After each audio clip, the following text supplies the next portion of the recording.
kitty, here kitty kitty, come on over to my house. Here kitty kitty, here kitty kitty, come on over to my house. Itty bitty kitty, catch me a little bitty mouse. There's a great big shotgun hanging on the wall. There's a great big shotgun hanging on the wall. When you catch that mouse, he'll jump, holler and squall. Now here kitty kitty, here kitty kitty, come on over to my house. Here kitty kitty, here kitty kitty, come on over to my house. Itty bitty kitty, catch me a little bitty mouse. Let's do it.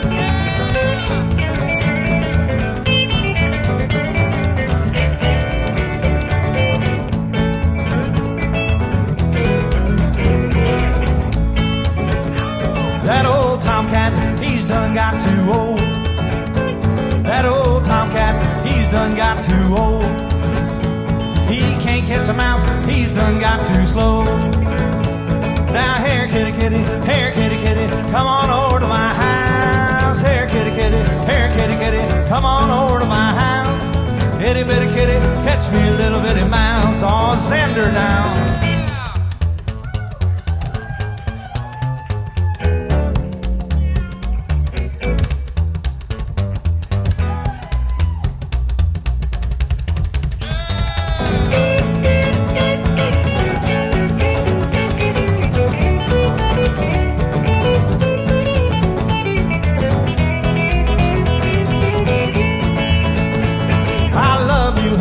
Don't you do me no wrong.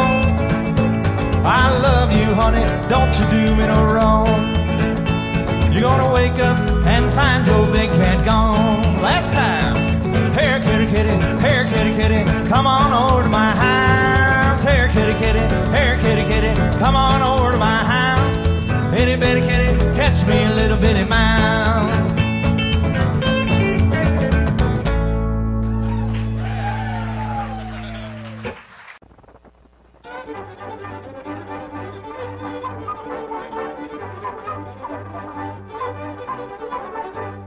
Grab your partner, choose your lady for the square dance.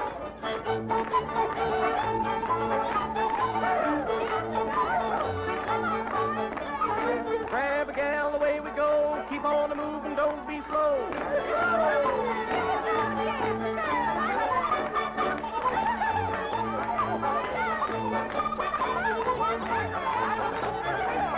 Sashay back and forward now. Ladies curtsy, gentlemen bow.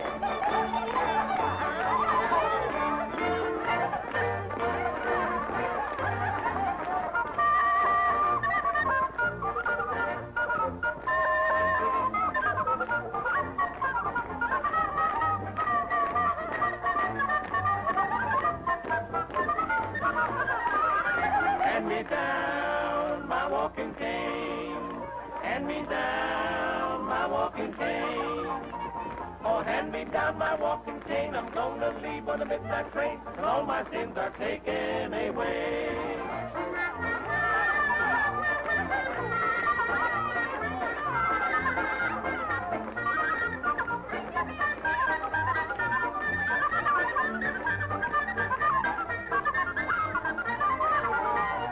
Start parading down the aisle. Greet your lady with a great big smile.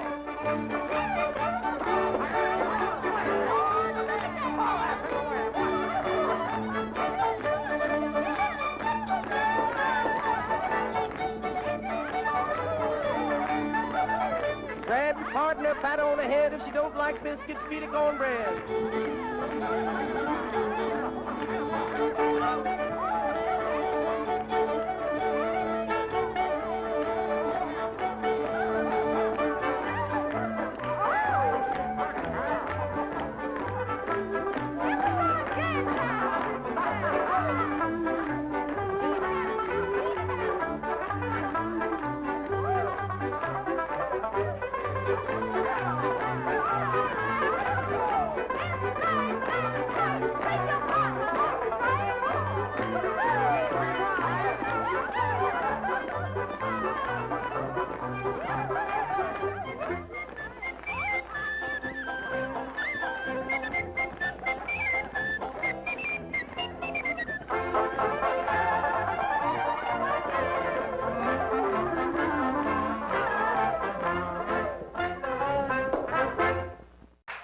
I remember when I first moved out. I moved out to California in January 1991, and I immediately hooked up with Dave Stuckey, who's here tonight, and Charmin Larman, who's here tonight, and all the Big Sandy guys. And anyway, one of the things that Big Sandy and I bonded about when I first moved out here was Skeets McDonald and our love of his hillbilly music. So here we go. You better not go. 1, 2, 3. I got to thinking last night about that old hometown of mine, and of the love I left there all alone. So I packed up this morning and I caught myself a train, and now last I'm on my way back home. But the clickety-clack of the wheels on the track say, better not go, better not go, you better not be going back. Say, better not go, you better not go, you better not be going back.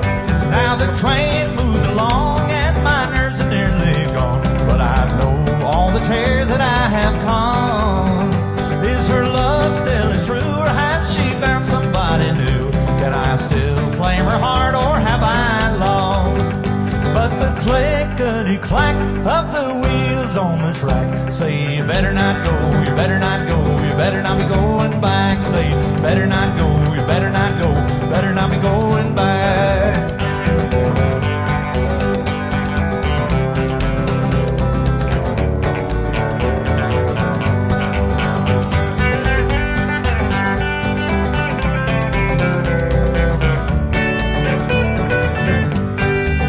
I was so wrong to go, and my fears seem to grow, that somebody is now in my place. Will she tell me to stay, or will she just turn away?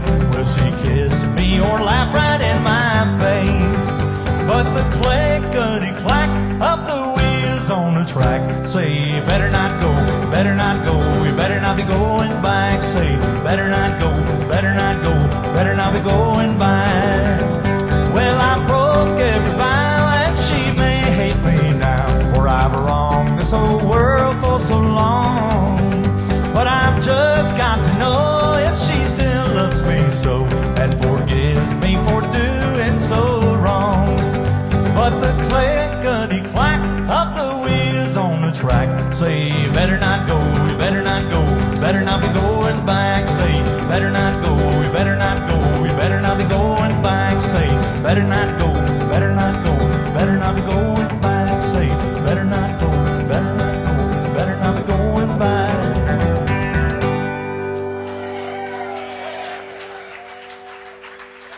How about a hand for the whippersnappers, y'all? Union, bring on the orchestra here and let's take a little dance. A lot of folks have told me I was fool for I could write a winter apple picked off in the fall.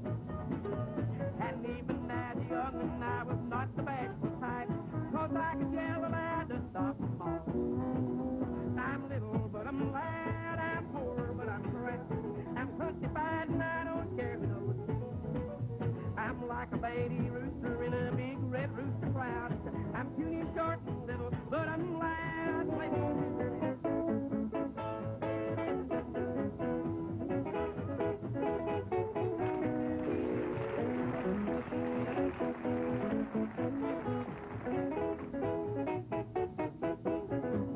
I learned to do my singing walking along behind the plow. The singing teacher's always passed me by. And so I have to sing the only way that I know how. Just right back, open up and let her fly. I'm little but I'm glad, I'm poor but I'm proud. I'm countryfied and I don't care who knows. I'm like a baby rooster in a big red rooster crowd. I'm puny, short and little, but I'm loud.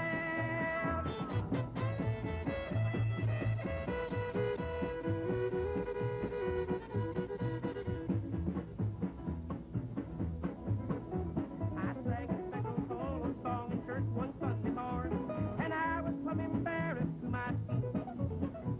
I hit a high note, looked around, as sure as I was born. 2 cows, 14 hogs came walking in. I'm little, but I'm glad. I'm poor, but I'm proud. I'm countryfied, and I don't care who knows. I'm like a baby rooster in a big red rooster crowd. I'm puny, short, little southern lad.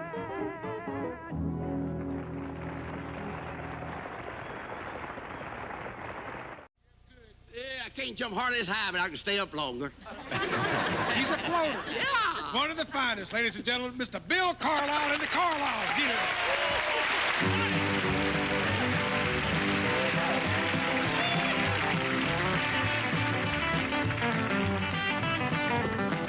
In 1880 down a dusty road, along came a miner with a big fat load. He was caked in dirt from his head to his foot, and his hair so black that it looked like soot. He reined in his mule and he hitched him to the rail, and he said, "Old feller, it's the end of the trail." He ambled down to the old saloon. He said, "I know a filly and it ain't quite noon, so hey, hey, everybody drink on me. Everybody Have a drink, have a drink, have a drink on me. Everybody have a drink on me. Hey, hey, everybody drink on me. Have a drink, have a drink, have a drink on me. Everybody have a drink on me. Hey, hey, everybody drink on me.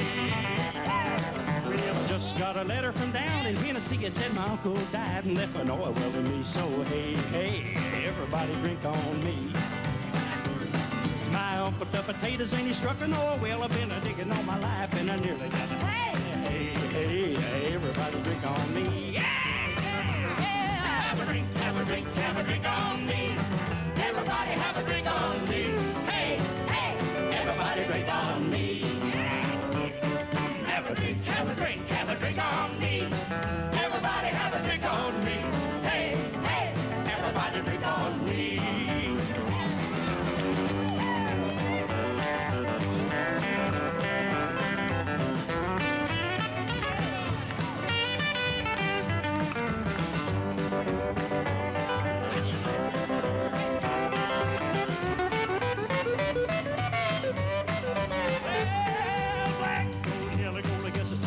Gonna sink my ship and give up the night again. Hey, hey, everybody drink on me. Sell your shovels and your old long johns. You can make a fortune writing navigator songs. Hey, hey, everybody drink on me. Have a drink, have a drink, have a drink on me. Everybody have a drink on me. Hey, hey, everybody drink on me. I get it, have a drink, have a drink, have a drink on me. Everybody have a drink on me. Hey, hey, everybody drink on me.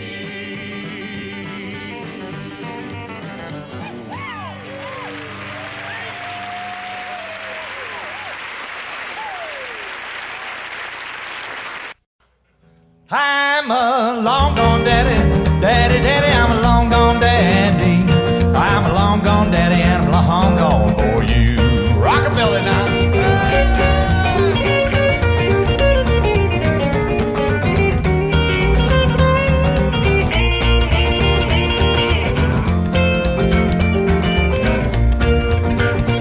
I used to be a happy-go-lucky guy. Never blue, I didn't know how to cry now. Since you left me, I know I'd weep, 'cause a ever-loving baby is a doggone sweet. 'Cause I'm a long-gone daddy, daddy, daddy, I'm a long-gone daddy. Daddy, daddy, I'm a long-gone daddy, and I'm long gone for you. Well, they used to say that a gal wasn't true. All a girl done to make a fool out of you. Now I understand why a guy ain't free when a cute little baby meets a daddy like me. 'Cause I'm a long gone daddy, daddy, daddy, I'm a long gone daddy. Daddy, daddy, I'm a long gone daddy, and I'm long gone for you. Let's do it again.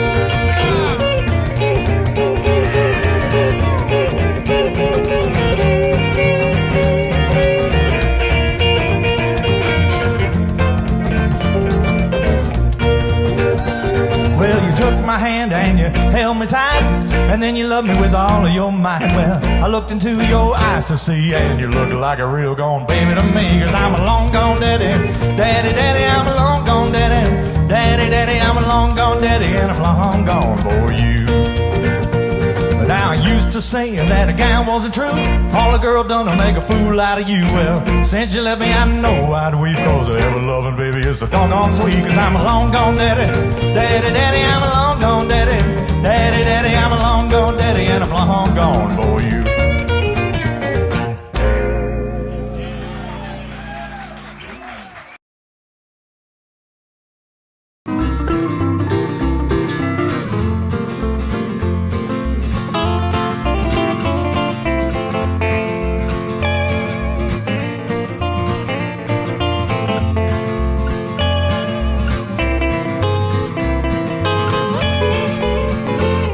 Howdy and welcome to this week's episode of Eclectic American Roots.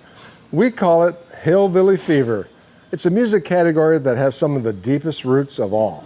Since 1899, the word hillbilly has sometimes been used as a derogatory term for people from the Appalachian South or anyone living in rural mountain areas in the United States. Hillbilly's musical meaning has changed a lot over the past several decades. Appalachian folk songs existed long before they were called hillbilly. The term was first used in 1925 by country piano player Al Hopkins. He had a North Carolina string band calling themselves a bunch of hillbillies.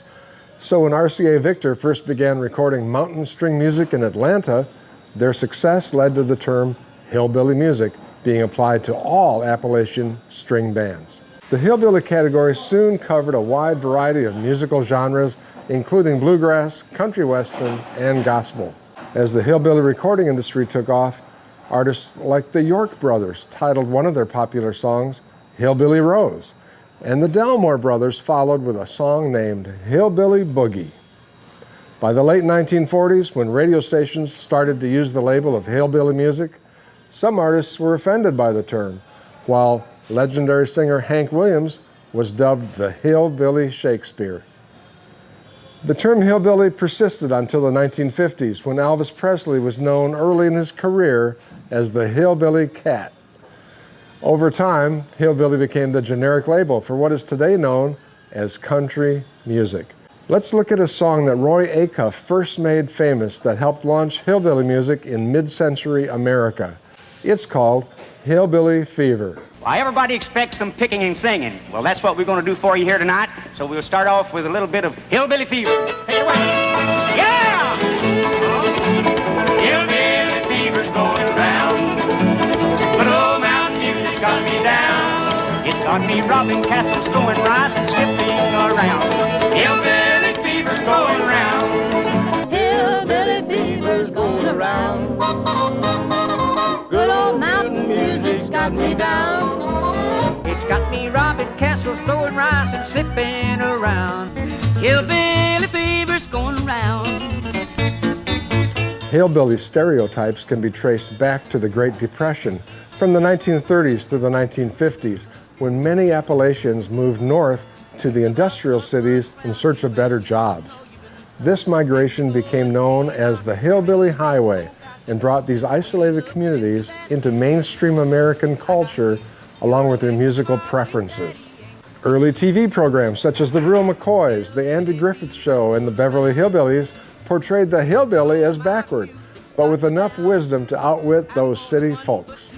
The TV variety show Hee Haw lampooned the hillbilly lifestyle through music and comedy, and it ran for 25 seasons. Then there was that movie, Deliverance. When the Country Music Association was founded in 1958, the term hillbilly music fell out of favor, and they merged hillbilly with western swing and cowboy music to form the current category, simply dubbed country music. Current artists like Dwight Yoakam and Marty Stewart have done a lot to drive its popularity today.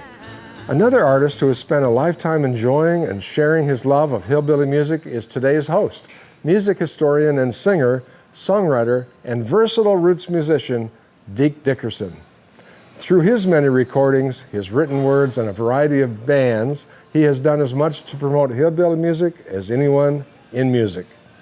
Here's a cut from his new innovative trio that plays plenty of good old hillbilly music, Deke Dickerson and the Whippersnappers, from a recent live show at StellarJAX in Newport Beach.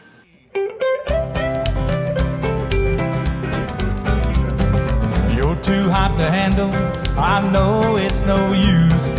Like a hot potato, I'm turning you loose. Well, I'm just a a country boy, and it's plain to see you're too hot to handle for me. You walk down the sidewalk and you think you're so hot. You think you got something that you haven't got. Well, I don't mind high hog eating if I ain't the hog. I don't mind some dogging if I ain't the dog.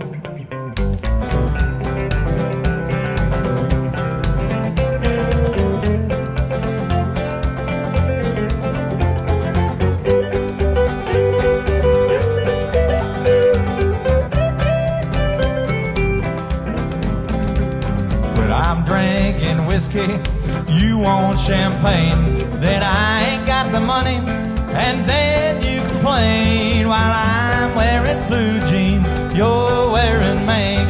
You're too hot to handle, I think.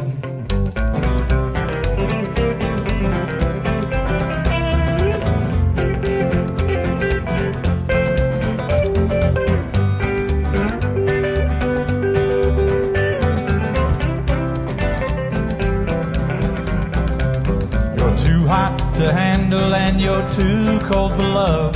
You're too money hungry to be my turtle dove. The high cost of romance is killing me. You're too hot to handle for me.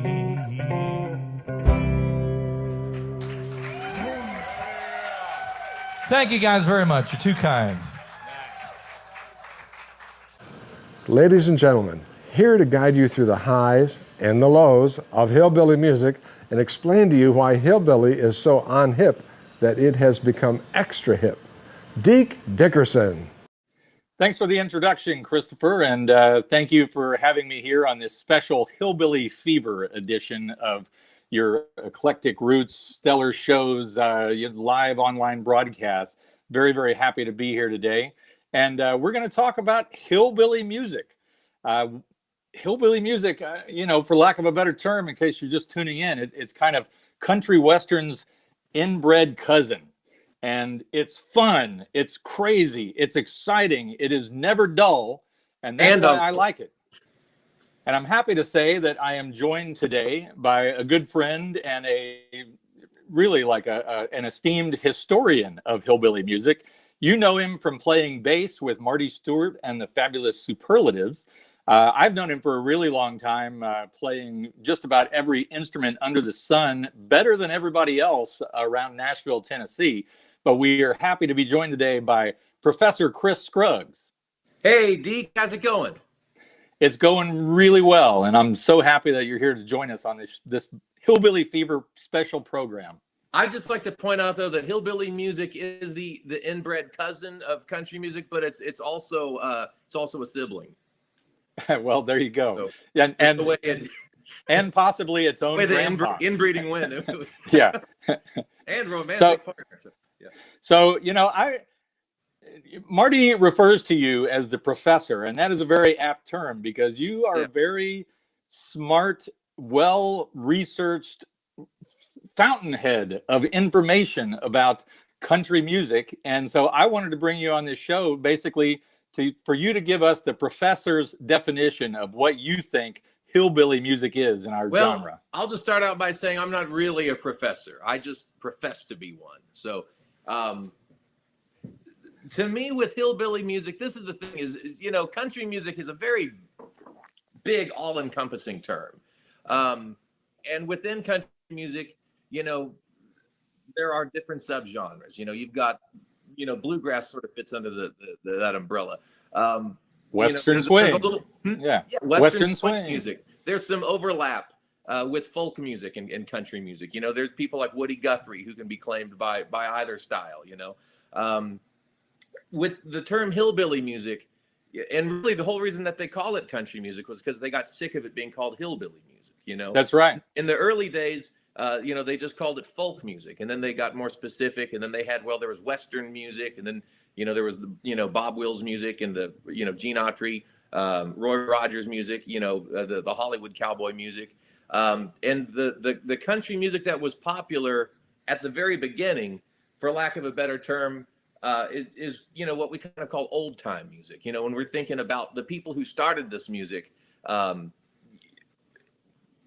earliest Grand Ole Opry stars, people like Uncle Dave Macon, Jimmy Thompson, people like that. Those were people who genuinely came from a world where they grew up with dirt floor houses before cars, before in the hills, without electricity, without indoor plumbing. Those people came from that old world. And then and here's the thing too, I never really thought about what makes it hillbilly music and not old time and not, the stuff that came later. I would say that hillbilly music was sort of the generation past that, the generation after Jimmy Thompson and Uncle Dave Macon and those type of performers. It was the generation of people like Roy Acuff, people like Grandpa Jones, people like the Maddox Brothers and Rose, people who came from that old world, but they didn't really grow up in that old world. They grew up, and there's Don Juan himself on your shirt. That's right. I wore my Don Maddox shirt today. But like when you consider the perspective of these performers, like the Maddox Brothers, they came from that old world of dirt floor houses and getting one pair of shoe a year, or having to wear overalls and share a pair of breeches with a sibling if one of them had to go into town.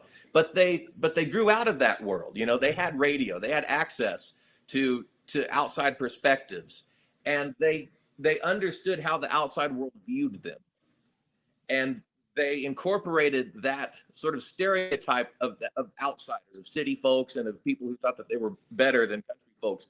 They were able to take those stereotypes and turn it into a kind of sense of humor where they were kind of laughing at themselves, but the joke was really on the people who thought that they were, ignorant folk that weren't in on the joke themselves. There was a little bit of tongue-in-cheek aspect to this humor of people like String Bean and Grandpa Jones and the Maddox Brothers.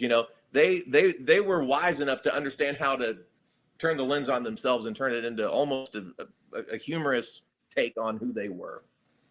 Yeah, and my good friend J.D. Wilkes, who I think he had a good take on it too, because there's a lot of modern people who say, look at this terrible sort of making fun of these poor people and joking around. But the thing about it is, I grew up in a household where my grandmas watched Hee Haw every week religiously, and I can tell you that they all loved that sense of humor, the fun, the laughing and joking aspect of it. I mean, they did not look at it like they're making fun of us. They looked at it like, this is our thing and we embrace it and we love it. And it wasn't a thing of they're making fun of us, because the attitude was we're making fun of us. It's like, right, exactly. we can make the jokes about who we are or where we come from, the background that our cultural perspective. It's when I think there's an Ernest Tubb quote where he said, "You can call me a hillbilly just as long as you smile when you say it." Yeah. And there's I guess it's just if it's outside of that world, it seems like it's making fun. Now, and a lot of people didn't like Hee Haw. In Nashville, a lot of people were very anti Hee Haw, but the people who were against it weren't the hillbilly types of people. They were more like record executives and, the more, the snooty kind of country club type of old money Nashville people. They didn't like it because they thought that it projected to the world that Nashville was a bunch of hillbillies. When they were saying, when really, we're actually very, sophisticated, Belle-Meade society, that was bothered by Hee Haw were the people who thought that it was making Nashville look, like what people love it for. So right, exactly. Hey, so I know that you have a batch of videos that you specifically chose, and I think we'd be well served if you maybe just gave us some brief introductions on these videos that you brought along, because I know with you being the professor professing your knowledge the way you do, that you can tell us why each of these video clips is significant. Okay, well, let's just come out guns a-blazing. Let's start with Lonzo and Oscar. And with cousin Jody on the steel guitar. Hero. Who was the original dobro player for Roy Acuff. That's right. The Smoky Mountain Boys in their earliest days.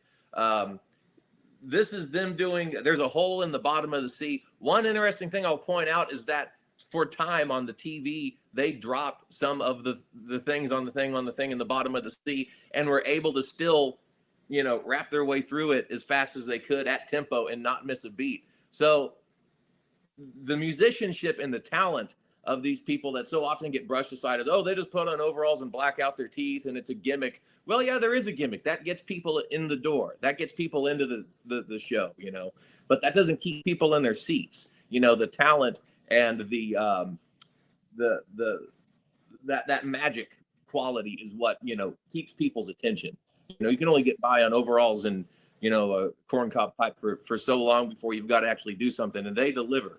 Well, I've done it for almost 30 years, and I haven't done any. I haven't delivered. But let's check out this clip because, man, I love Lonzo and Oscar with Cousin Jody. We're really glad to be here today. We are. But you know, I got a problem on my hand. A lot of folks wanted us to sing this song, and Oscar can never remember the words. Which one? There's one called "There's a Hole in the Bottom of the Sea." Now, Oscar, I want you to try to remember the words. We ought to sing something else. No, we're going to sing this one, Oscar. Now, you just remember the words. You can't remember them, get Jody to help you. Good. Yeah, I'll help you. Will you help me, cuz? I'll help you take them out. Okay, let's go. Play the guitar, too. Yeah, here we go. I'm going to start it off. Don't y'all start till I do. Yeah, hit this off.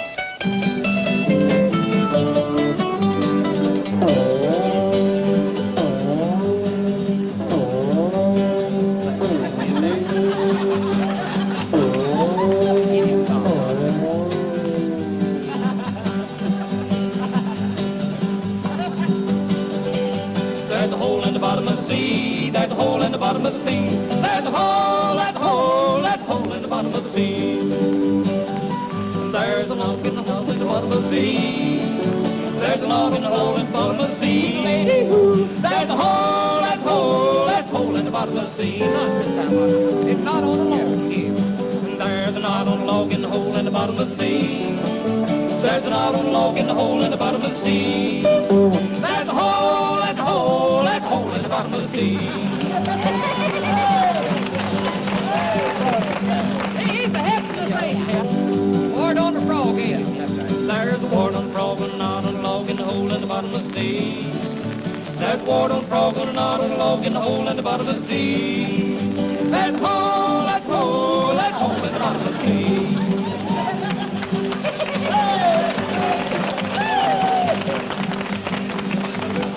Flea this time. Good kid, lady. And there's a flea on the hound, a ward on the frog on a knot on the log in the hole in the bottom of the sea. There's a flea on the hound, a ward on the frog on a knot on the log in the hole in the bottom of the sea. There's a hole, there's a hole, there's a hole in the bottom of the sea. It's a chigger, nigga.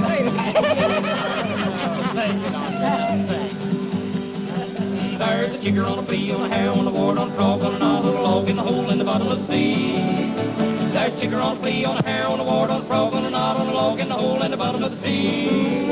There's a hole, there's a hole, there's a hole in the bottom of the sea. There's a danger on a horse, on a chigger on a flea on a hound, a chigger on a knot on a flea on a log in the hole in the bottom of the sea. There's a danger on a ward on a chigger on a hound, a hay on a ward on a log on a knot on a log in the hole in the bottom of the sea. There's a hole, there's a hole, there's a hole in the bottom of the sea. Hot dog. I didn't miss a word, did I?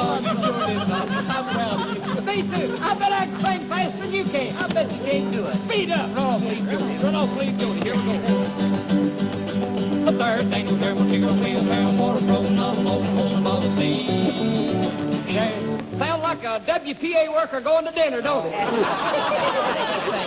There's the thing was there when she goes wheel down, water frozen on the low hole above the sea. There's a hole, there's no hole. We've done filled up a hole in the bottom of the sea. That was great, man. I seriously could watch loops of Cousin Jody all day long. It's some of my favorite entertainment. I know. And you know, he plays around like he's a terrible steel player, but he was actually pretty good. I mean, you I can can't tell. play like that. I play steel guitar and I can't do what Cousin Jody does. Here's an interesting thing. When Cousin Jody also had all of his teeth pulled so that he could yeah, get his jaw up. He actually had his pulled for the sake of that gimmick. But when he quit Roy Acuff, it was because he was tired of playing country music and wanted to pursue playing more serious forms of music. And if you see pictures of Cousin Jody where he doesn't have his, hat on and the overalls and all that, with his false teeth, and he was actually a handsome guy, Yeah. And he, so these people, they understood how to make a cartoon character kind of version of themselves, but they were in on the joke the whole time. Going back to the earliest days of the Grand Ole Opry too, when they started auditioning groups to come perform on WSM, they would show up. These were people from the country, and they were going into Nashville to be on the radio, in front of an audience. They showed up in suits and ties, and very quickly, the people at WSM said, no, you need to wear overalls, and you need to call your group, like the Possum Hunters or the Skillet Lickers, because that's what people wanted to see. So they were in on it from day one. It was it was almost like vaudeville. Vaudeville was dead by then, but it was like this last standing sort of piece of vaudeville style, stage antics, telling jokes, playing songs, doing gimmicks, Well, and as somebody directed an insult towards the Dave and Deke combo once, they called it a white version of a minstrel show, but it really kind of was. Are you sure that was an insult, Deke? Well, the funny thing is I could tell when they wrote it in the paper that it was supposed to be this deep, cutting insult, and I'm like, yeah, pretty much. So what do you got next? Although I will say, weren't all minstrel shows white versions of minstrel shows? Well, yeah, good point. Moving on.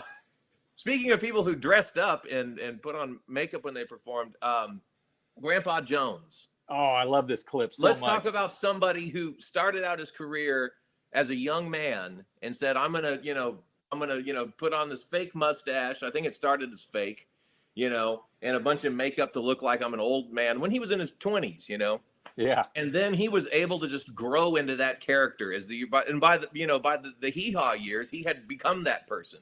Yeah. And most people think of him as actually being that old man, being, that old man, Grandpa Jones. But in this clip, this is from earlier in his career. This is from in the 1950s when he's still doing up a bunch of makeup to sort of present himself as this older person when he was a young man at the time. He would have been in his late 30s here, I would guess. Yeah, I guess he could have been a grandpa, or at least his own grandpa. But he's going to have, in this clip, he's going to have his wife, Ramona Jones, on rhythm guitar, who was also a fine country fiddler. And he's going to have Ernie Newton on bass. I keep saying serious music, but people who are trained musicians, jazz musicians, a lot of this music, people think, that's just some hillbilly who learned how to play out in the sticks, in the shed behind, the log they slept under. But that's not true. These people were hip. These people, were sophisticated musicians, but they knew how to play to a certain style that, came off sounding a lot more simple than it actually was.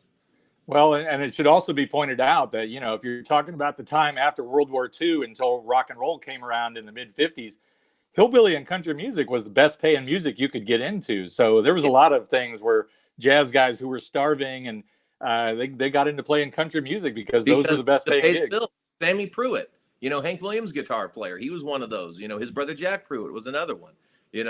So many of those great country musicians, they really were guys that wanted to play jazz.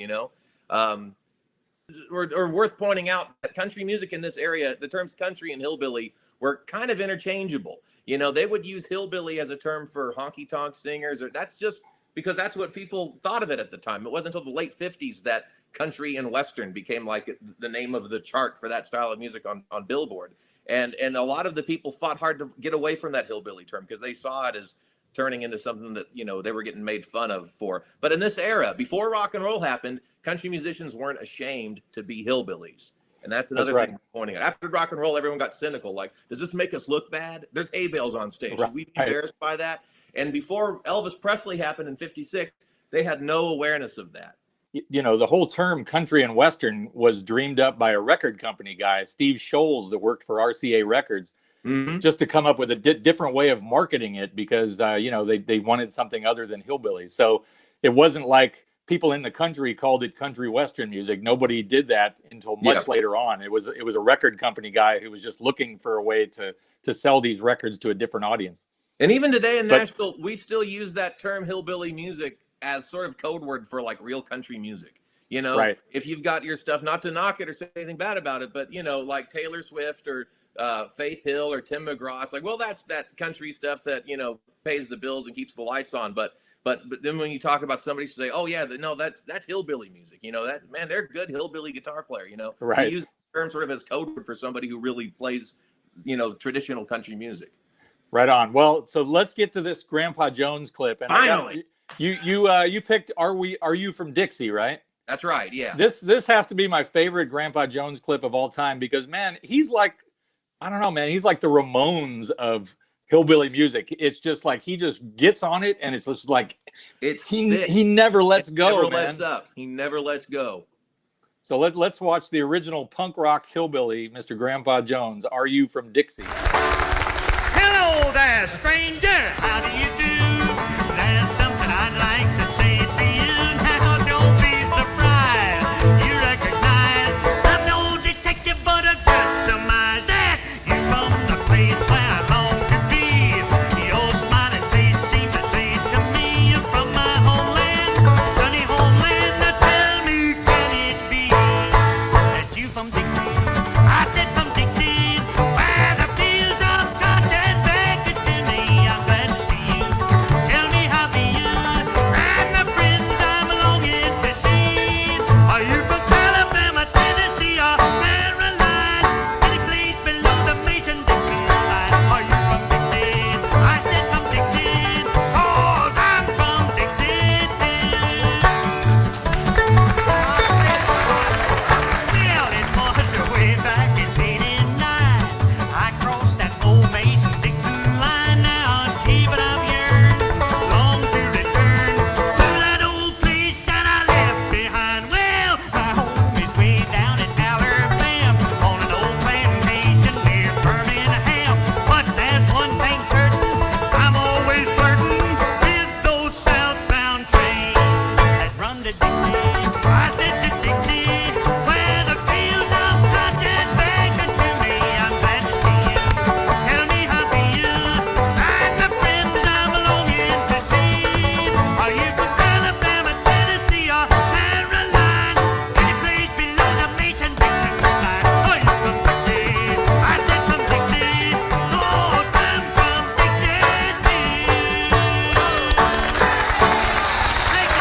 Man, I know I just said this about the clip with Cousin Jody in it, but I literally could watch Grandpa Jones do that song on an endless loop. I love it so much. Thank you for picking that one. So Yeah. what do you got next?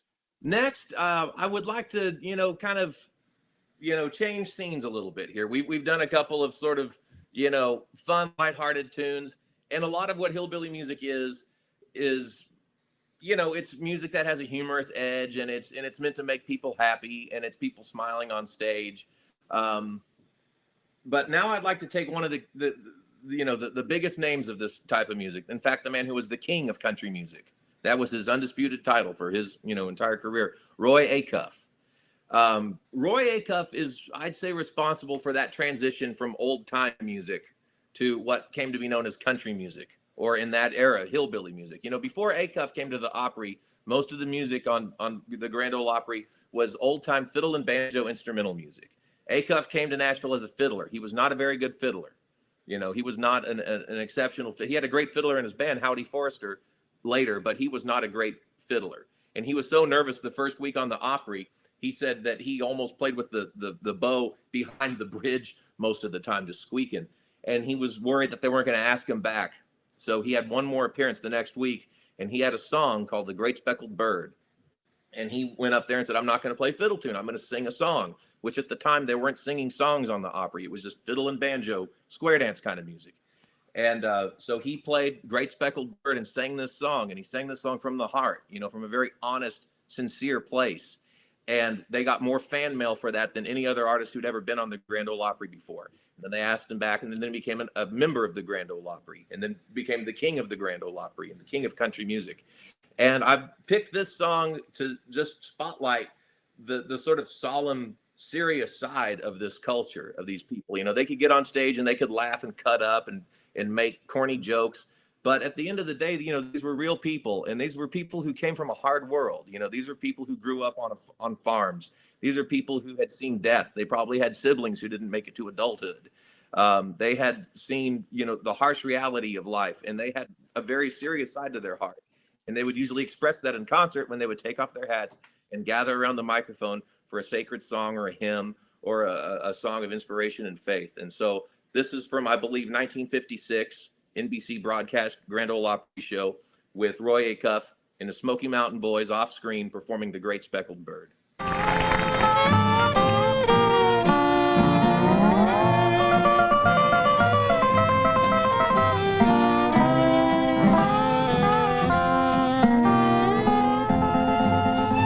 a beautiful thought I am thinking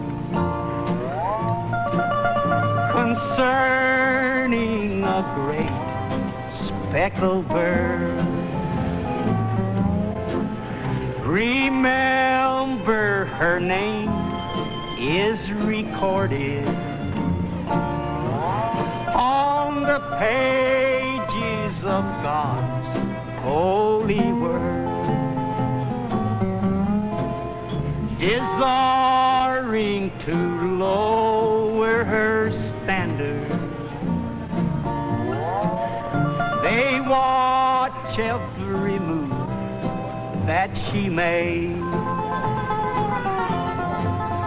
They long to find fault with her teaching, but really they find no mistake. I am glad I have learned of her meekness. I am proud that my name is on her book, for I want to be one never fearing the face of my Savior's true love. When he cometh descending from heaven on the clouds as he rides in his word, I'll be joyfully carried to meet him on the wings of that great speckled bird. All right. Roy Acuff, The Great Speckled Bird. Now, what else did you bring in, Chris? The last thing, I'd like to close out with something that sort of highlights the sort of overlap between different styles of country music. You know, it sort of tickled my brain when you asked me to be on this to describe what makes hillbilly music separate from other types of country music. Because, like I said, sometimes we use that term interchangeably with like traditional country music, you know. But the more I thought about it, the more I thought the one thing that makes hillbilly music stand out is that it's always artists with a sense of humor. Like you mentioned Jimmy Dickens a minute ago. I'd consider him to be a hillbilly singer, you know. I wouldn't consider somebody as stoic and serious and straight-faced as Bill Monroe to be a hillbilly singer. You know, even though his music probably resonated more with the old hillbilly world, you know, the old way, and by hillbillies, I mean people in the hills, than Dickens' electric country music with drums was. But, you know, Jimmy Dickens had a sense of humor that was, he might have been under 5 feet tall, but his sense of humor was a mile wide. And people like the Maddox brothers and Rose, it's a shame that there's not a good clip of them in their heyday that we could have picked for the show today, because, you know, they were, you know, as they were billed the most colorful hillbilly band in America, but they were also a honky tonk band, you know, and they all, you know, they inspired the sort of overlap between country and rhythm and blues that led to be rock and roll later on. And if I might interrupt you, you know, like you were saying earlier, when you were talking about Roy Acuff not being a great fiddler, but bringing the show, the Maddox brothers and Rose, their whole deal was that they were not good musicians at all, but they learned how to entertain the crowds, and they knew what, especially people on the West Coast wanted in those post-war years. So that sense of humor is what, you know, I think sets apart hillbilly music. It's people who knew how to sort of laugh at themselves and be lighthearted. And I can think of no greater country artist as far as outside of, the very strict definitions of what we're talking about. I mean, he's the biggest name in country music, and he always will be, Hank Williams. But Hank Williams had that smirk, and he had that little, tongue-in-cheek sense of humor about himself and the culture that he came from. There was a playfulness to it, and all the, down to, the nudie suits, and the way he would kind of, had this aw shucks attitude when he was not from the country. He grew up in town. His mother ran a boarding house. He didn't grow up picking cotton, and he couldn't have anyways. He was, too frail and too sick, but he came out of that world. And so he understood, that overlap between the growing up in the sticks and the way that people in town kind of look down on country folks. And he was in on that joke himself, and he played it up. He called it hillbilly music. He was, called the hillbilly Shakespeare. And the song I decided that we should close out with is one that has that playful country sense of humor. It's got that Hank Williams kind of, silliness to it. And it's just one of the great songs and one of his only 2 television performances that we have. And it's Hank Williams and his Drifting Cowboys with Grady Martin on fiddle, I'll point out, and Billy Burkhardt guitar, Don Helms on steel, doing, "Hey, good looking, what you got cooking? How's about a cooking something up with me?" Great clip. June, honey, I got a song I wrote just especially for you. I want to sing for just for you. What is it? It's called "Hey, Good Looking." Oh.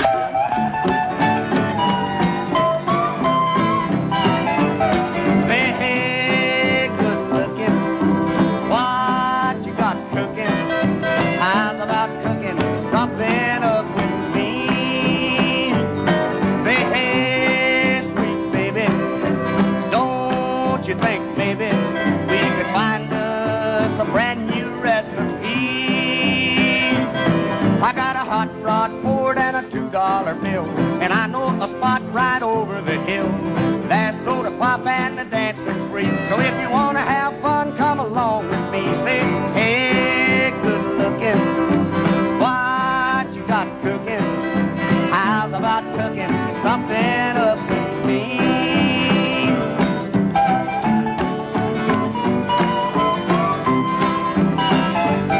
I'm free, I'm ready, so we can go steady.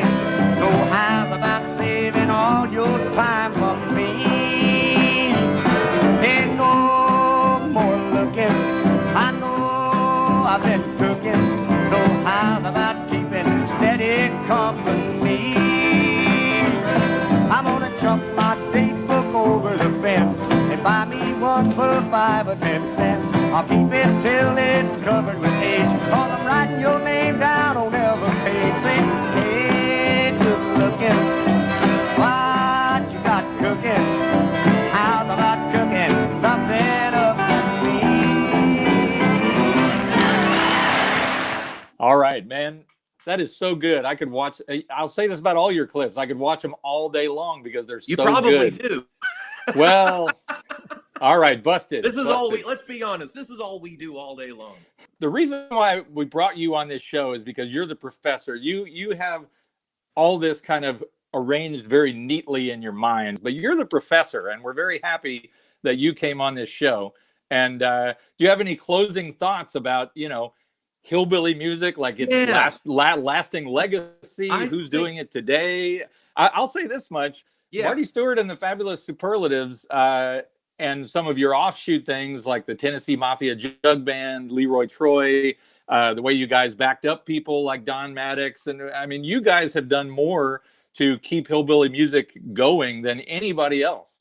Well, thank you. Well, we love it, and that's, even with it being this modern day and age, that's still kind of the world that we came up in, is in this world of country music. We got to be around a lot of those old timers and a lot of those people who played hillbilly music. Maybe later in life, they didn't like that term anymore.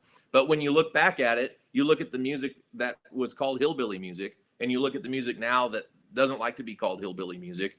And the music of that hillbilly era, man, I'd much rather listen to a lot of that stuff than a lot of the stuff on the radio today. It's fun. It's joyous music. And I think that's why it stands the test of time. It makes people smile. It helps you forget about your worries, and those people came out of a world with a whole lot of worry.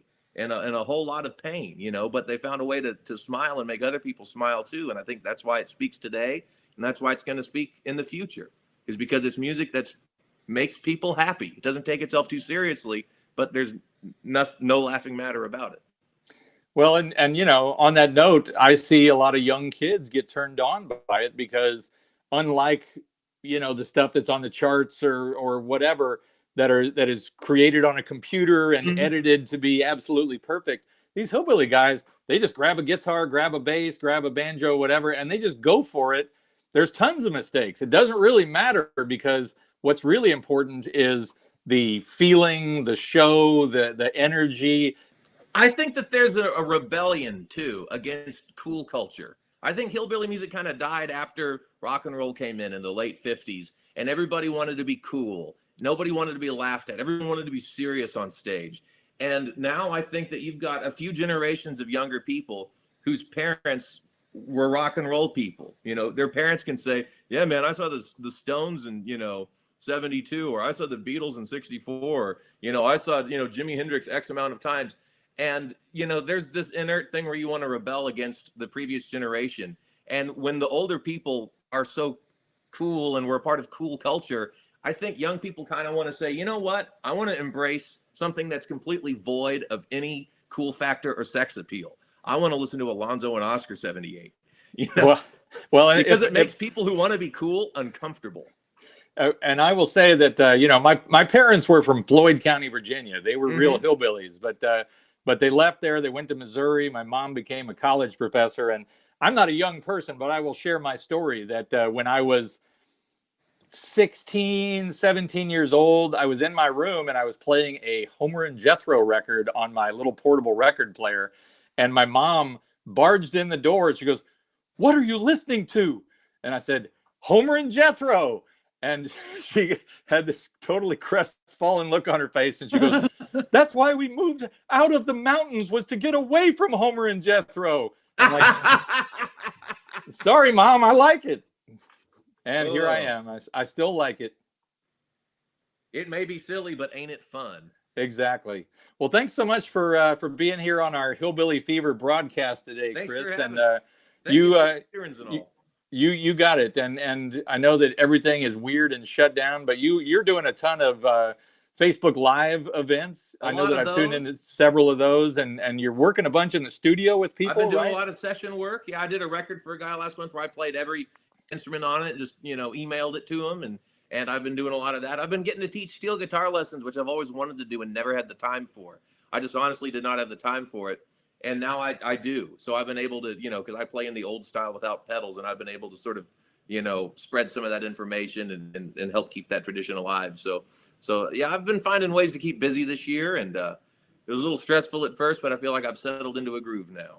Well, cool. And of course, we look forward to seeing Marty and the Fabulous Superlatives back in action. But we hope later. If people out there really want to see some incredible country music from one of the greatest performers today, you should really check out Chris's Facebook page and tune into his Facebook Live thing.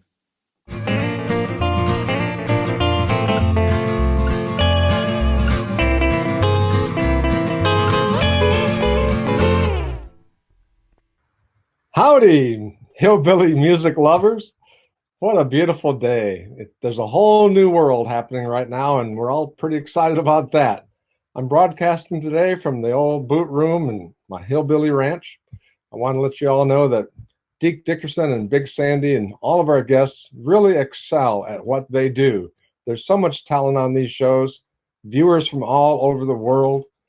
If you want to see our entire catalog of eclectic American roots shows, just go to YouTube, click on the StellarJAX channel, and dive in. And every show benefits our musicians. They really need your help. Go to StellarJAX.com now and help a hillbilly make their rent. And please share the show with all your friends. It's a lot of fun. Let's share it with everyone we know.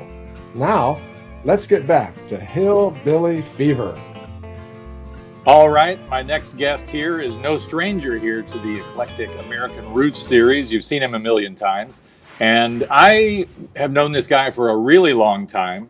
When I first moved out here to California in 1991, I liked country music okay. I was a fan, you know, Hank Williams and all that. But when I first hung out with this guy, he started exposing me to some of these obscure hillbilly records that just blew my mind. And I think he's going to show us some videos today that'll do the same thing for you. So let's bring him on, my friend and yours, Big Sandy. Hillbilly fever's going round.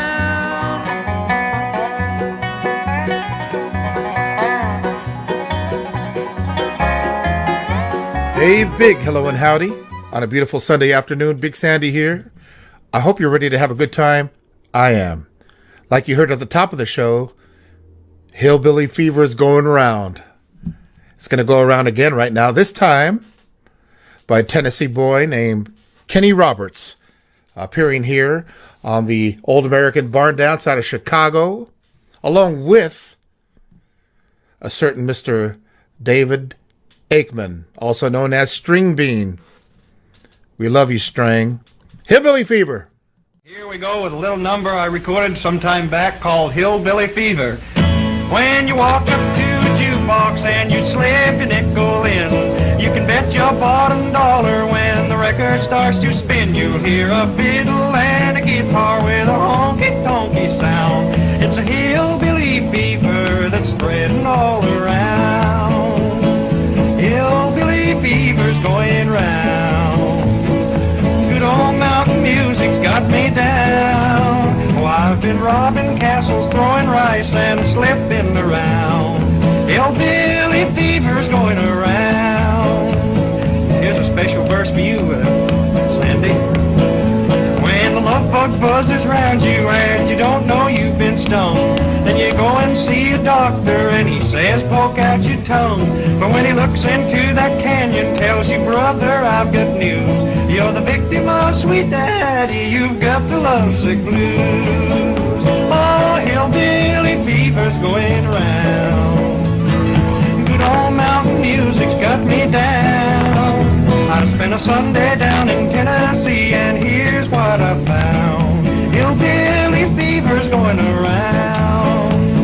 Here's one where you can all pat your hands now. All this is special for all three of you.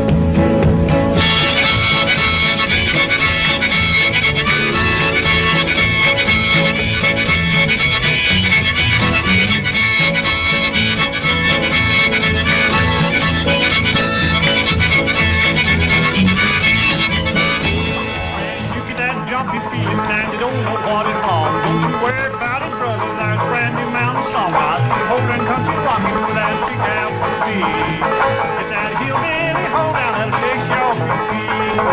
Oh, the hillbilly fever going around. Oh, it's good old mountain music dropping down. I'm gonna set it down in Tennessee and hear it on the town.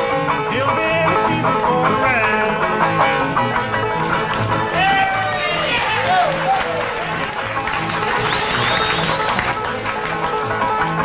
Hot now.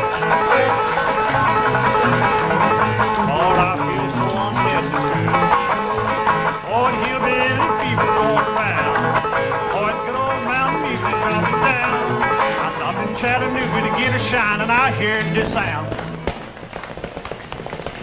Lord, I feel so unnecessary.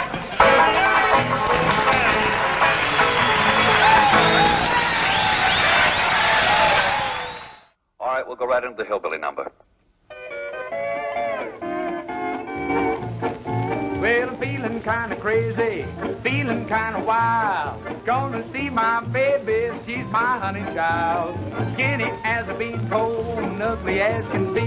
But when it comes to loving, boy, she's good enough for me. Cause I'm so easy to please.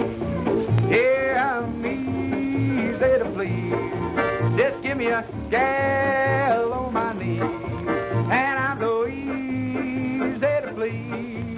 Hey!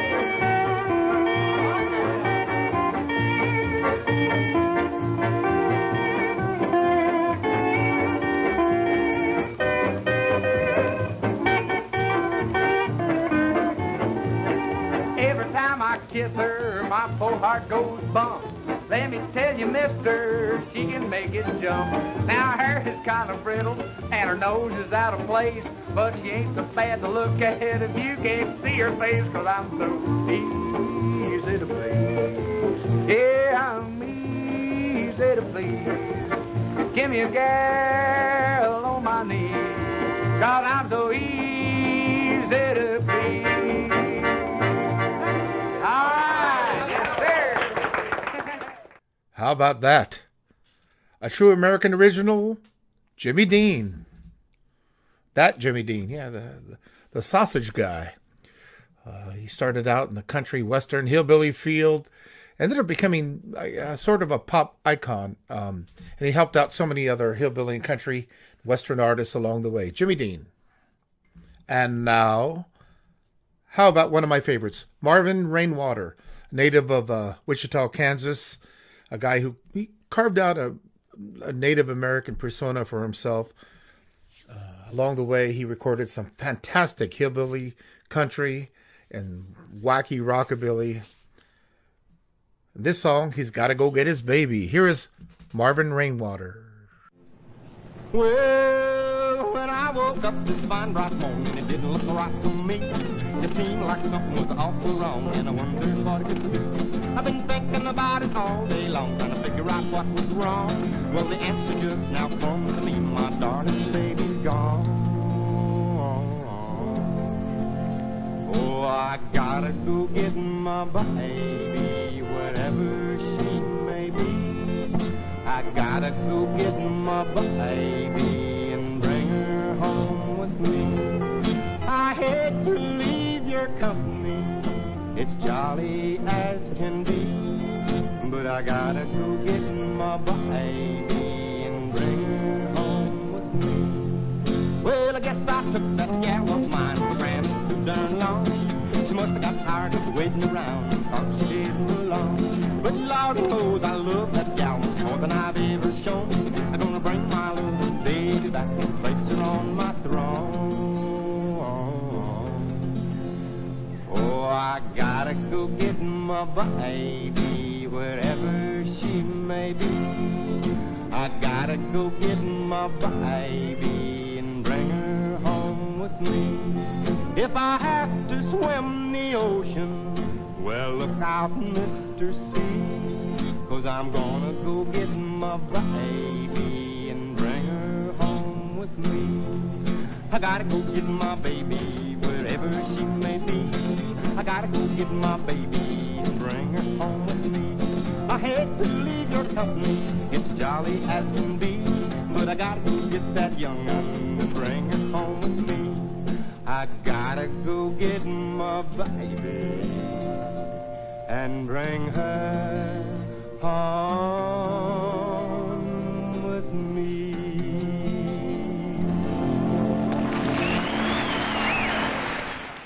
Marvin Rainwater, he's gotta go get his baby. A song that was on the Hillbilly Hit Parade for many, many weeks. I'll be back in a flash with some more hillbilly favorites. Yahoo! All right, so Chris Burkhardt asked me to pick out some new artists that are still playing hillbilly music, keeping the torch alive. And I have picked out a couple of my favorites and then one choice from Dave and Deke combo. We are going to start with some new clips. This is one of my favorite new hillbilly artists. I don't know if you talk to Kyle, if he would call himself a hillbilly artist, but he's one of these guys. He's a young kid from Ohio. He's a great guitar player, and he's just got this amazing voice. When he opens his mouth, you're like, is this guy from 1946? Where did he get that voice? Okay, so we've got Kyle Eldridge performing New Moon Over My Shoulder. Let's watch it.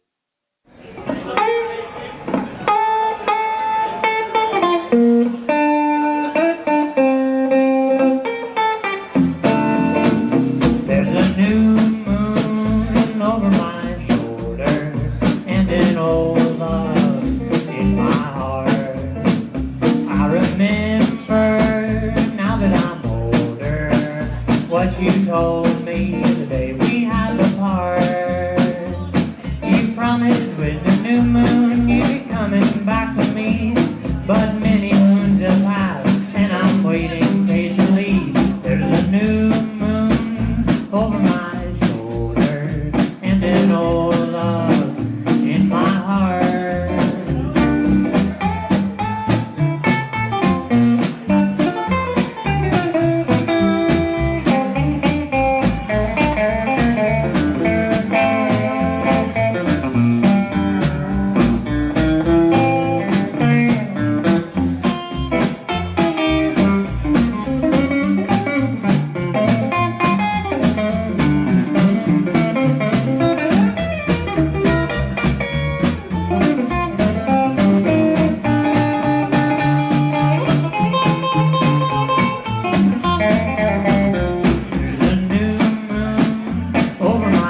you. All right, so another one of my current favorites that are performing hillbilly music. They are very much associated with the Marty Stewart empire because they were regulars on the Marty Stewart television show, which ran for 6 or 7 seasons, I think, and broadcast all over America and turned on a lot of people to traditional country music. But these guys, the Tennessee Mafia Jug Band, they brought the hillbilly to the Marty Stewart show. And as far as acts that are playing around today, man, these guys are absolutely one of my favorites. So let's watch the Tennessee Mafia Jug Band performing Ghost Chickens in the Sky. A chicken farmer took a walk out on his farm one day. Yeah. He paused by the coop as he went along his way. And all at once the rotten egg hit him in the eye. It was a sight he dreaded. Ghost chickens in the sky.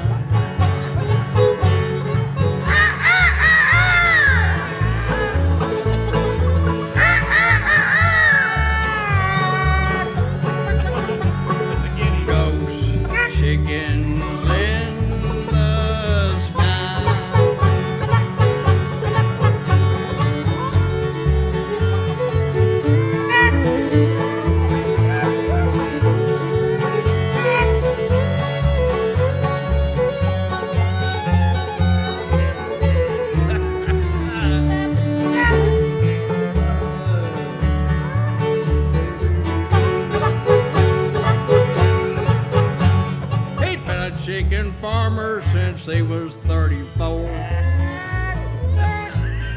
working for the colonel 30 years or more, killing all them chickens and sending them to fry, and now they want revenge. Ghost chickens in the sky.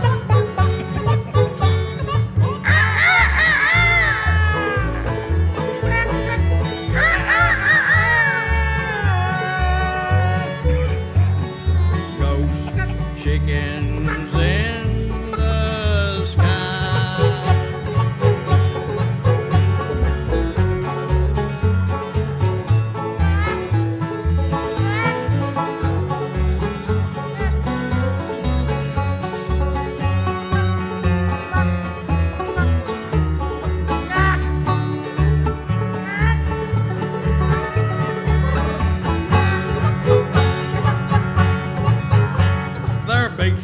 And shiny, yeah, their eyes were blazing red.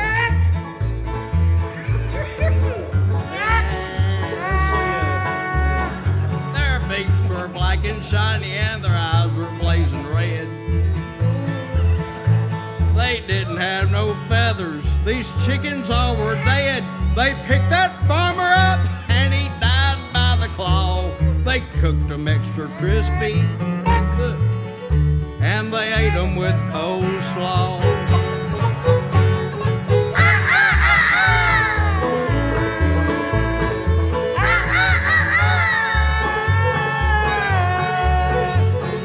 Ghost chickens in the sky.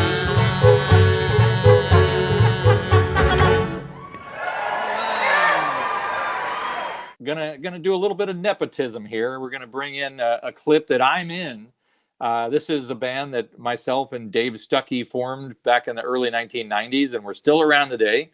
And I thought how appropriate it would be to have a video of Dave and Deke performing Hillbilly Twist, which is a very obscure hard rock gunner song. And we actually shot the video for this inside of a convenience store at this campground in England where we were performing at a festival called the Rockabilly Rave. So if you're looking at this video going, where are they? We're actually in this back aisle of a convenience store on the coast, the southern coast of England, performing this song, the Hillbilly Twist.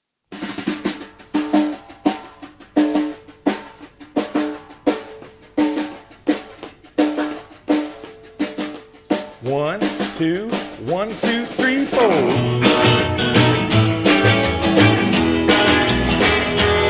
Everybody's doing it. They do the hillbilly twist. Everybody's doing it. They do the hillbilly twist. Well, Deke starts a picking, everybody does the hillbilly twist. Now twist to the bottom, twist to the top. Twist in the middle and flop, flop, flop. Now twist to the guitar. Now twist to the guitar. When old Deke starts a picking, everybody does a twist like this. Oh, take it now.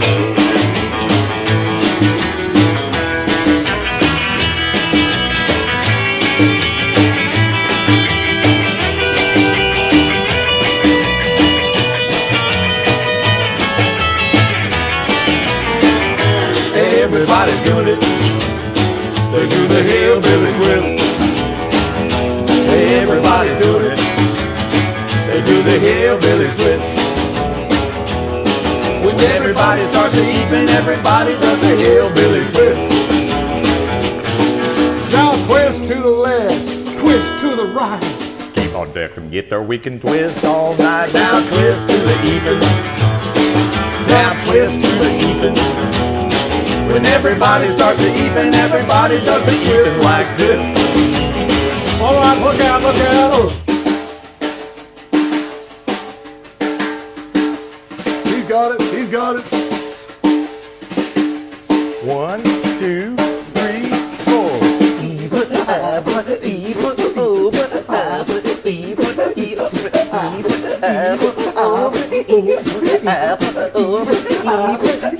Everybody's doing it. They do the hillbilly twist. Everybody's doing it. They do the hillbilly twist. When you're twisting at an even, everybody does the hillbilly twist.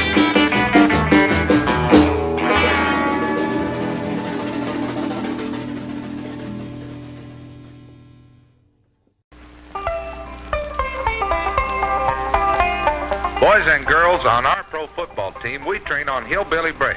Granny's old-fashioned hillbilly bread mix is good tasting and nourishing too. It makes wonderful toast. You can be real stars like me if you eat that hillbilly bread.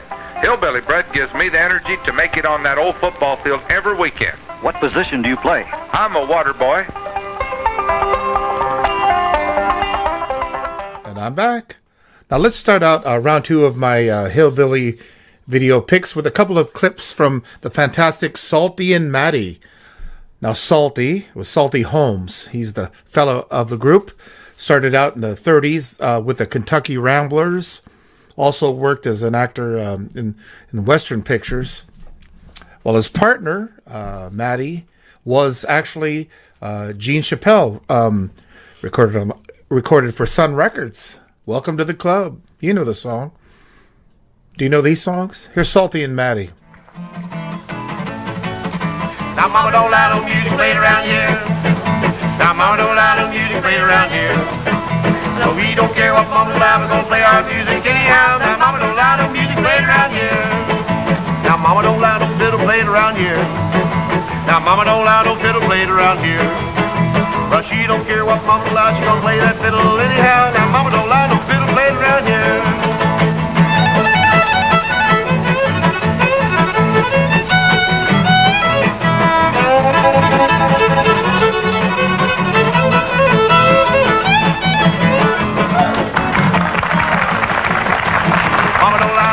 Played around here. Now mama don't allow no banjo played around here. But she don't care what mama allows, you gonna play that banjo anyhow. Now mama don't allow no banjo played around here.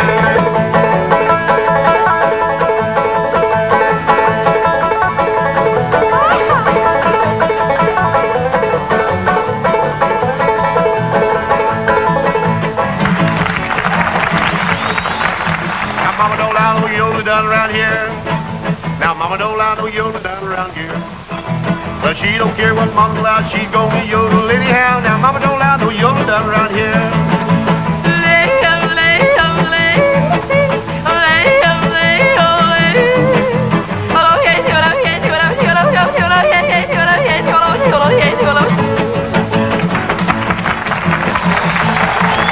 Now mama don't allow no bass played around here.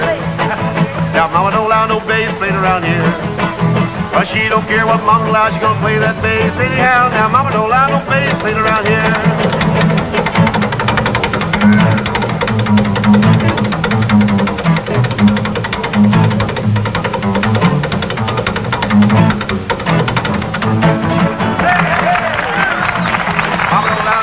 Played around here. Mama don't allow no guitar played around here. But she don't care what Mama allows, she gonna play the guitar anyhow. Now Mama don't allow no guitar played around here.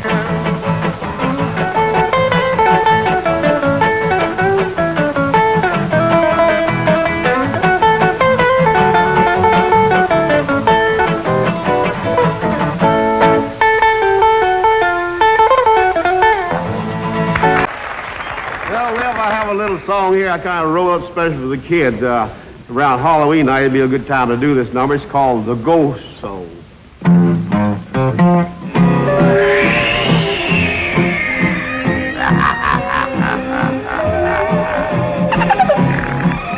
On a dark and stormy night, not a star was in sight. In a graveyard by a church way up on the hill. The ghosts come out to play, and then I thought I heard one say, I've got you, I'll keep you, I'll always will. Oh, now I got you, well, I want you. I'm gonna keep you, well, I got you. For you the one that shot my great-grandpa. I told you I would get you. Oh, if I told you, now I got you. For you the one that stole my great-grandma. Now on that very same night, now that old tomcat started a fight. And this is the way it all did sound to me.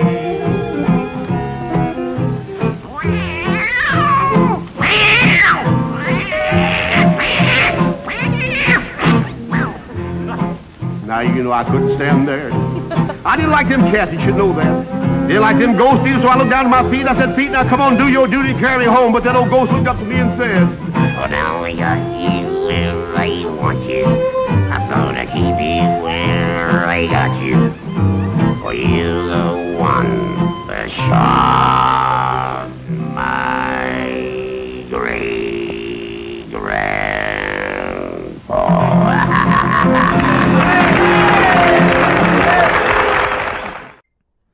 Oh, and what do you know? It's still Halloween here on Eclectic American Roots. Salty and Maddie. So good. Eclectic American Roots. Now, where else on a Sunday afternoon are you going to find artists like that? Or like this? Hard Rock Gunner.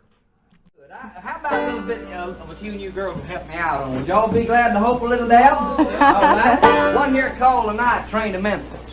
Take that night train to Memphis, that night train to Memphis. And when you arrive at the station, well, I'll be right there to meet you. I'll be right there to greet you. So don't turn down my invitation. Hallelujah, hallelujah. We're gonna shout hallelujah all the way. Well, we're gonna have a jubilee down in Memphis, Tennessee, and we'll shout hallelujah all the way.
The great Hard Rock Gunner. Now, back in the 90s, a good bunch of us got to hang out with Hard Rock. I was waiting in line to have him sign one of his records for me. I had a copy of Bop and the Grandfather's Clock. Mr. Gunner, will you please sign this for me? I had a silver ink pen. He put it to the record label, started to write his name, and the ink just like spilled out all over the label. Did it ruin the record? Well, maybe. To me, I'll cherish it forever. Hard Rock Gunner, we miss you, buddy. I'll be back in a little bit.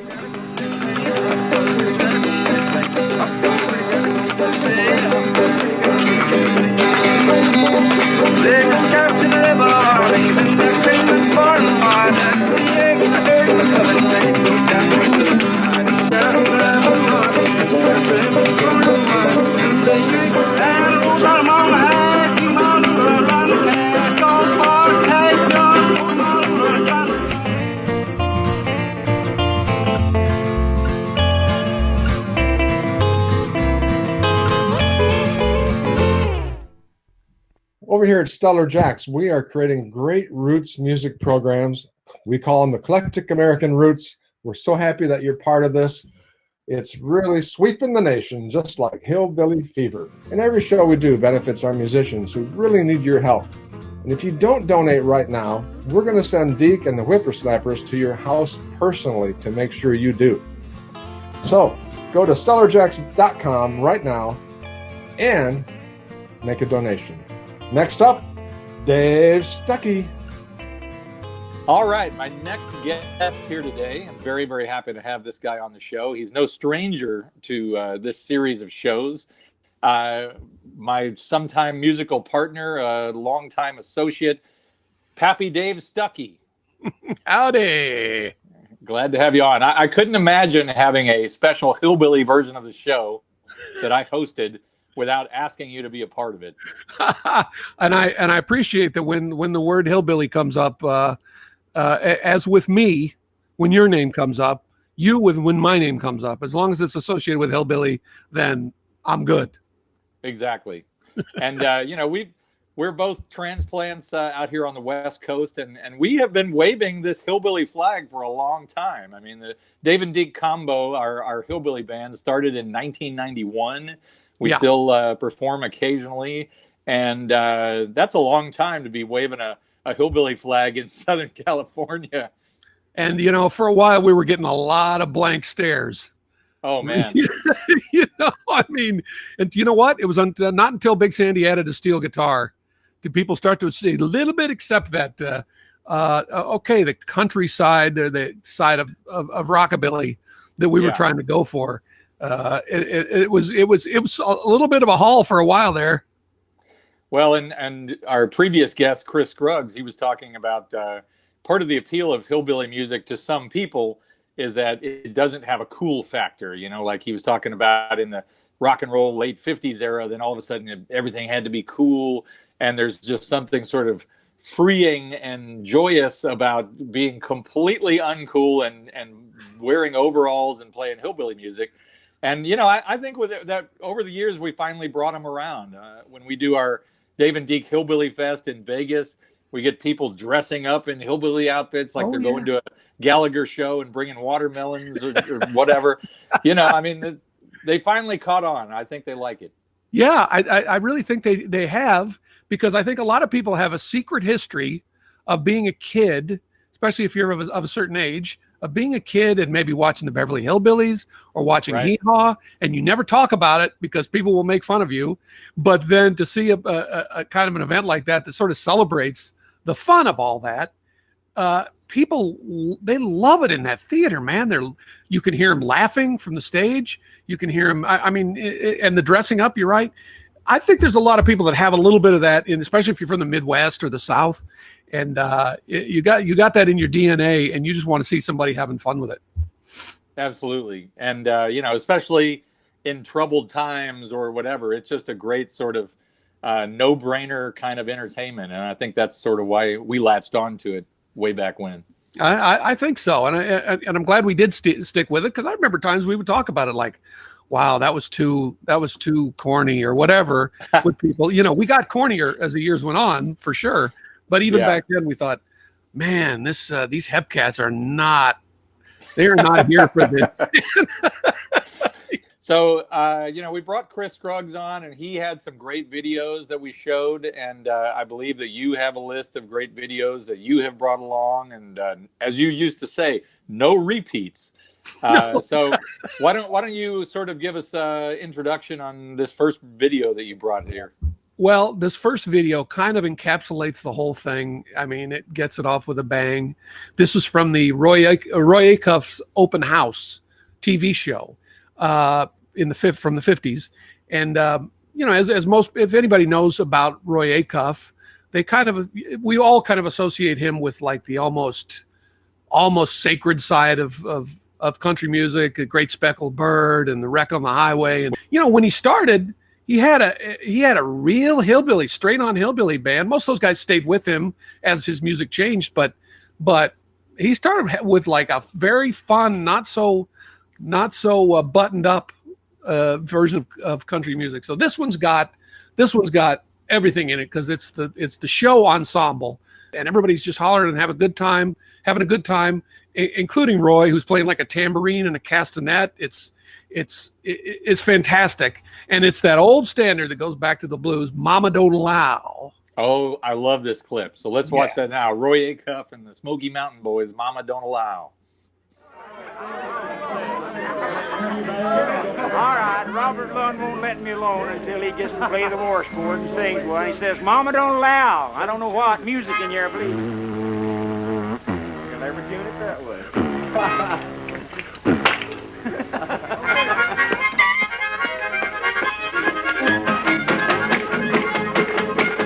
Hey, Mama Lionel, fiddle playing here. Now, Mama Lionel, fiddle playing here.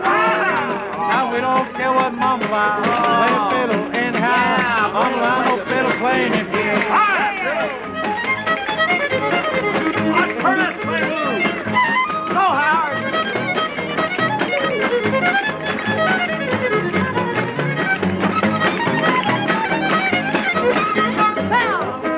Jug blowing in here. No. Mama Lionel jug blowing in here. You say, buddy. Well, we don't care what Mama Lionel blow that jug anyhow. Mama Lionel jug blowing here.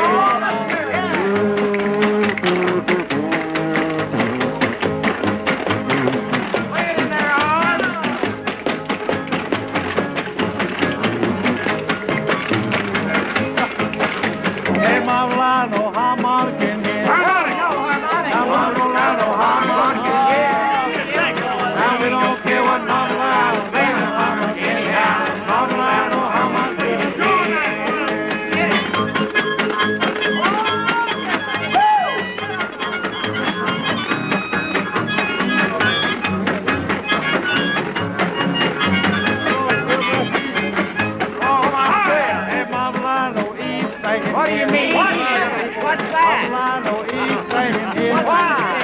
Now we don't care what Mama Lionel say or leave in the house. Mama Lionel keeps singing here. Now people love Deke, people love Lewis. Come on, east on the Cumberland River. East house. People love Deke, people love chicken.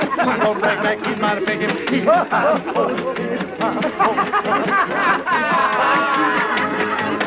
Mama Lionel jug band.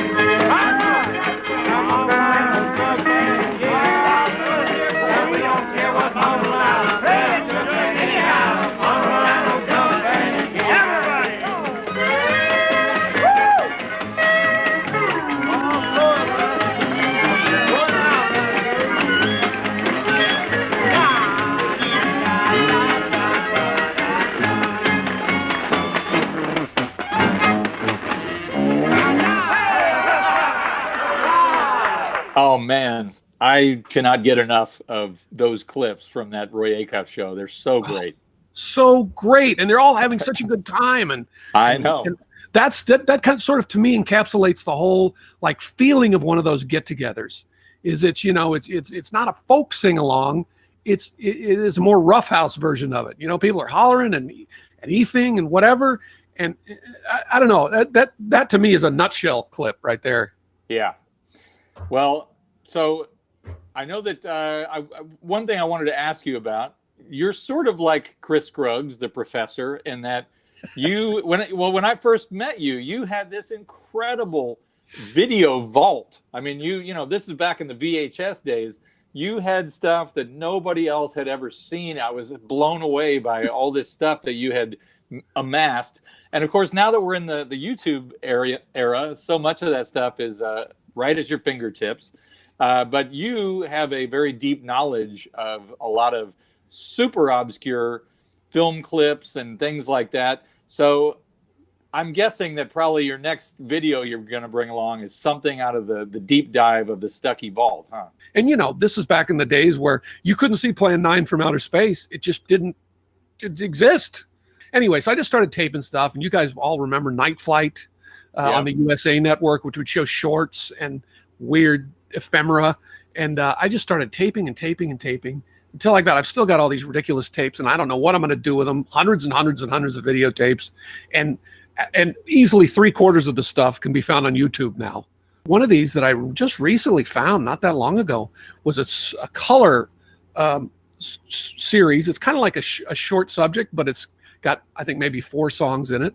And by the great offshoot band of Tex Williams. It's Smokey Rogers, who played guitar, rhythm guitar, and sang with Tex Williams, and Deuce Spriggans, who played bass. And they both had their own bands also later, but they played with Tex on all the great stuff, Tex Williams, that you've ever heard. Smoke, Smoke, and all of it. You Don't Telephone, all those songs. But this is one that they're on their own, and I think it's the band. If we look again, is some of the Williams people. But it's a great version, very hillbilly, of these fellas doing Chattanooga Choo Choo. We all know that tune. You've never seen it done like by these guys. Well, and if I might say, just going back to what we were just talking about with Chris Scruggs, there was a lot of overlap going on between all these little different subgenres, because most of the time these guys played Western swing music. They were accomplished jazz players. Yes. And so when the time came around, if somebody said play a hillbilly song, they knew how to do that too. So let's watch Smokey and Deuce.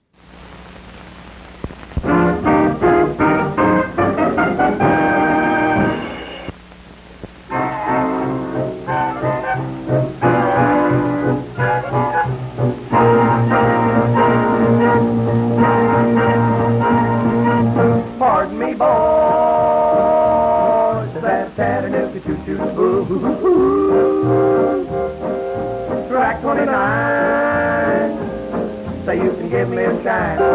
Help, help, help, help, dig, dig, on my digging. I can afford to board a Chattanooga choo-choo. I got my fans and just a trifle to spare.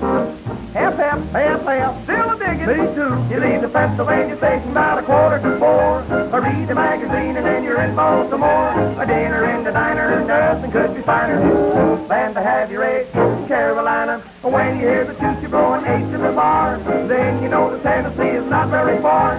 Shovel all the coin, I gotta keep rolling. Woo! Chattanooga, here we are.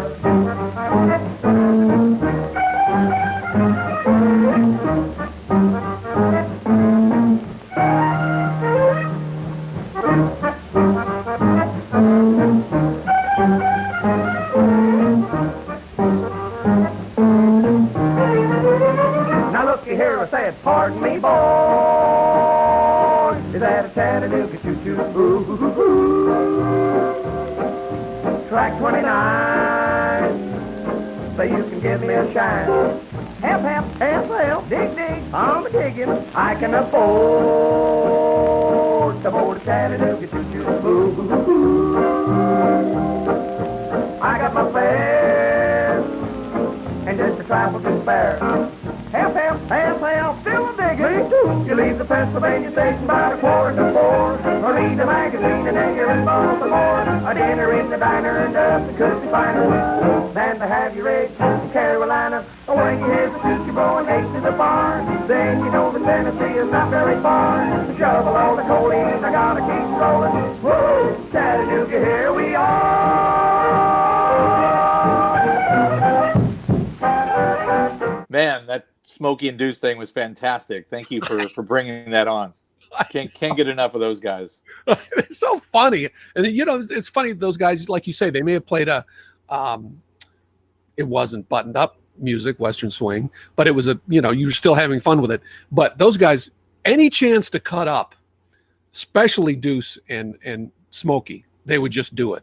Yeah. And it's just so great to see. They're just totally unfettered, be as goofy as they want. I love that one too. That's one of my very favorites. All right. Well, moving right along, what else have you brought to the table here today?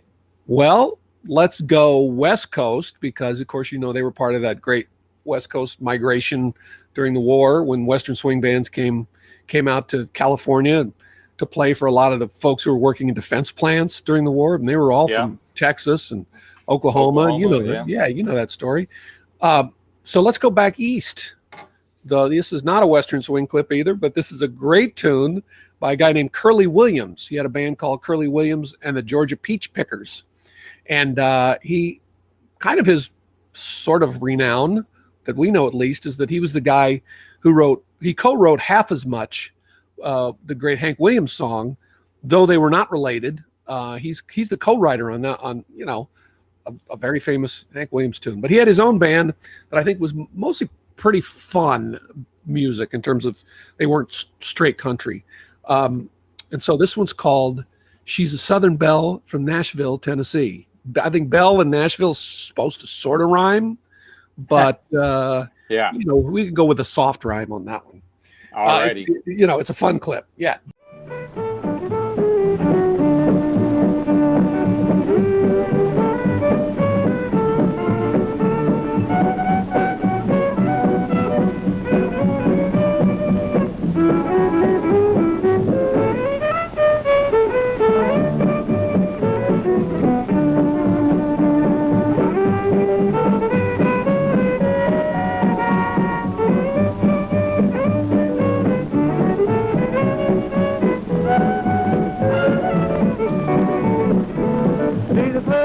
From Nashville, Tennessee. Boy, she's really got her grip on me. Just see her walking down the street, you wouldn't think she's very hot. Catch her in a honky-tonk, and a boy, oh boy, what she has got. She don't go for class or high society.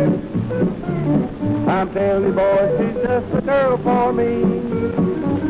I've traveled east, I've traveled west, of all the girls you can have the rest. She's a Southern belle from Nashville, Tennessee.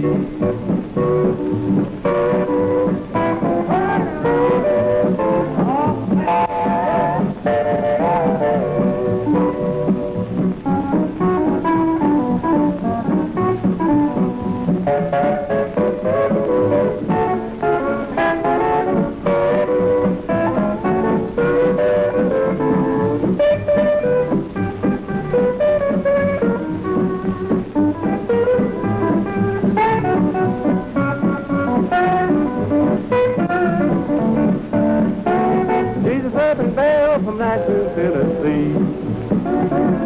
Boy, she's really got her grip on me. Just see her walking down the street, you wouldn't think she's very hot. Catch her in a honky-tonk, the boy, oh boy, what she has got. She don't go for class or high society. I'm telling you, boy, she's just the girl for me. I've traveled east, I've traveled west, of all the girls you can have the rest. She's a Southern belle from Nashville, Tennessee.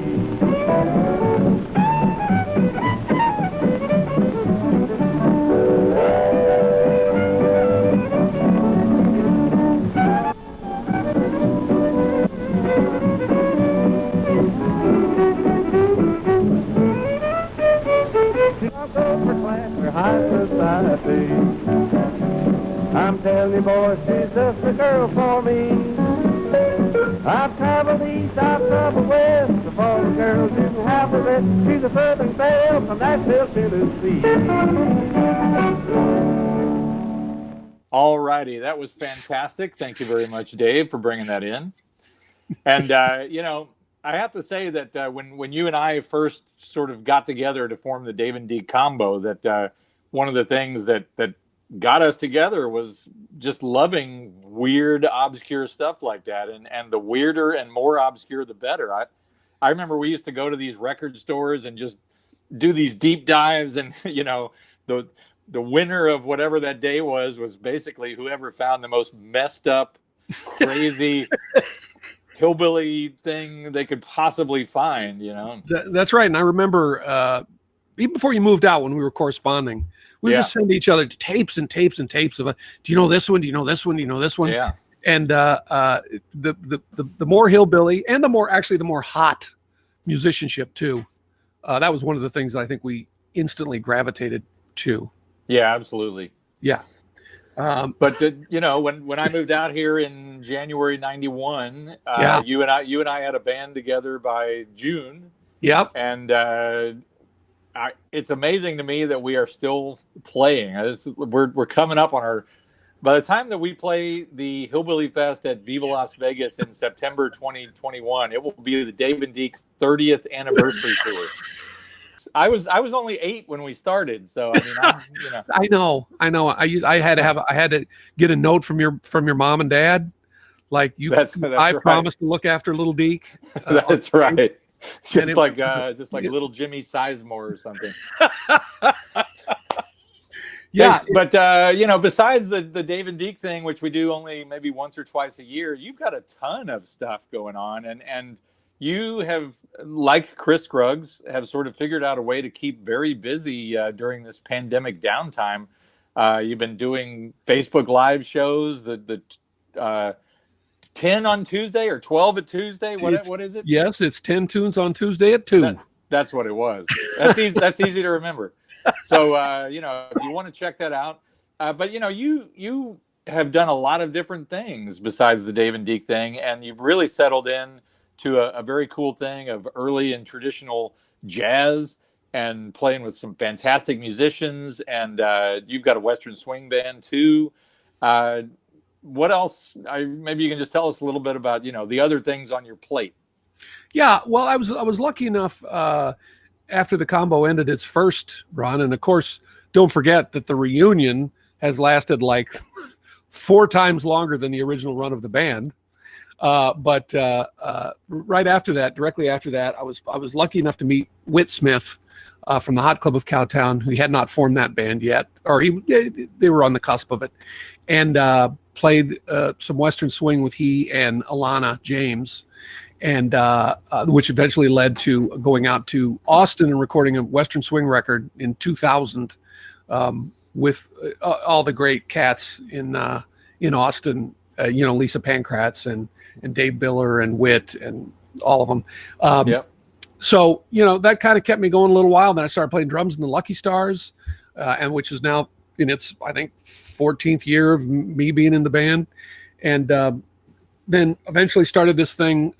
Dave Stuckey and the Hot House Gang, playing 20s and 30s jazz, because there are so many great players out here, so many great players who can get that style just right. And then, then a few years back, was able to start up Dave Stuckey and the Hoot Owls, which with Dave Brzezinski on steel and Bobby Fergo on fiddle, and various folks, Mark Caparone, who crosses over from the Hot House Gang, playing trumpet in that band, and Carl Sonny Leyland on piano, and that band's a ball too. I mean, I think the super cool thing about you starting the Whippersnappers is it's a way for you to have another band and have it be, it's really a different thing, because it's kind of a different concept with no drums and 2 younger guys, and they're fresh and into the fun of it too, so they can probably get you a little bit more or keep you invigorated, don't you think? What are you saying, Dave?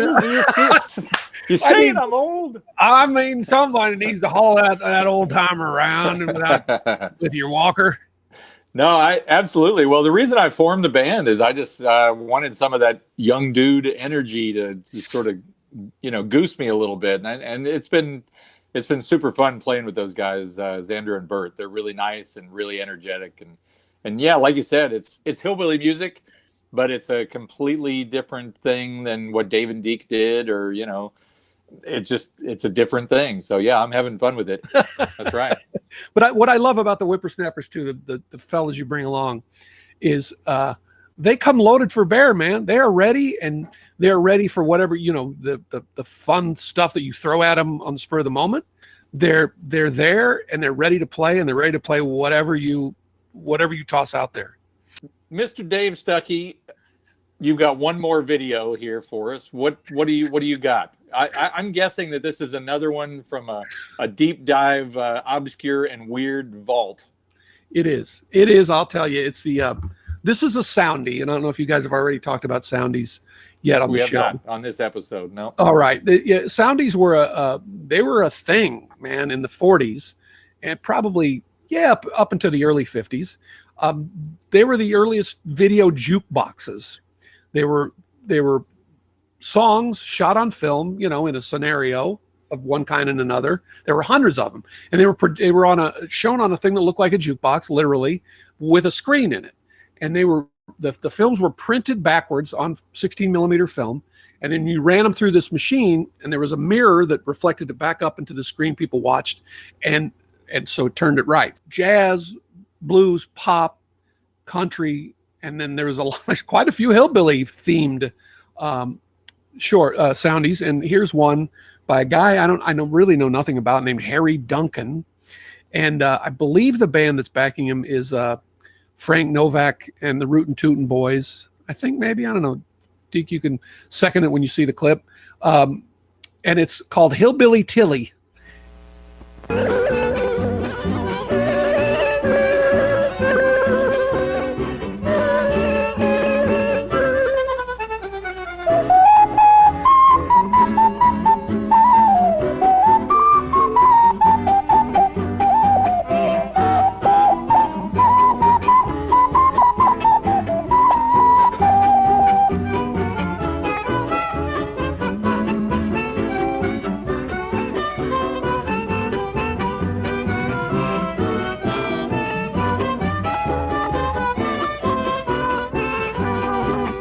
I'm here to see the belle of old Kentucky. She's my gal, her name is Tilly Boone. And I think that I am mighty lucky. I hope there'll be a wedding soon. Hillbilly Tilly, what a wonderful gal. She is the only one I want for a pal. Though she hasn't promised me yet, still I hope she'll be my Tilly. No other gals may have more glamour and style. My darling Tilly has a wonderful smile. There's no one like my hillbilly Tilly. She's the only gal for me.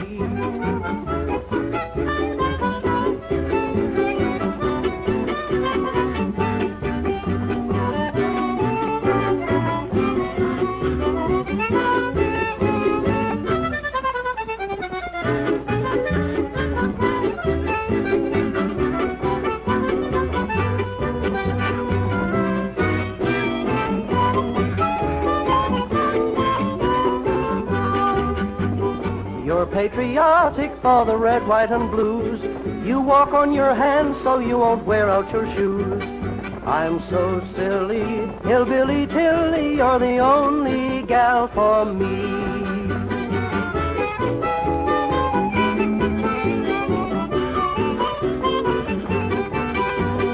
I'm so silly, Hillbilly Tilly, you're the only gal for me. Talking about you and I being a couple of hillbillies here in Southern California, that all the soundies were shot out here in Hollywood.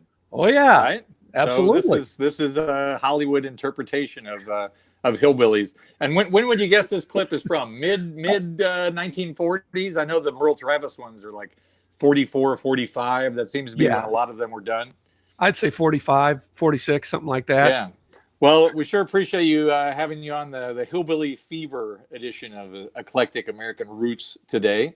And I'm sure that we'll be back in action with the Dave and Deke combo when all this coronavirus thing gets lifted. And just really appreciate you coming in and joining the Hillbilly fun.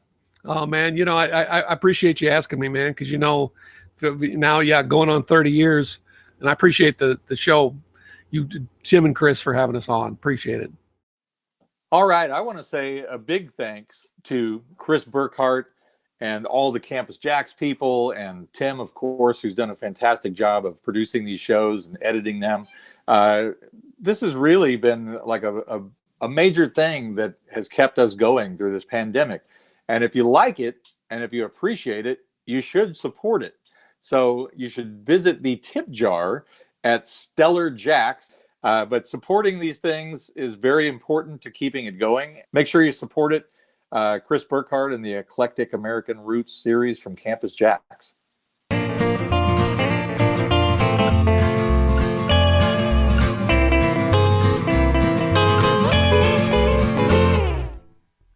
Beautiful Sal was a stone-hearted gal, refusing to bill or to coo.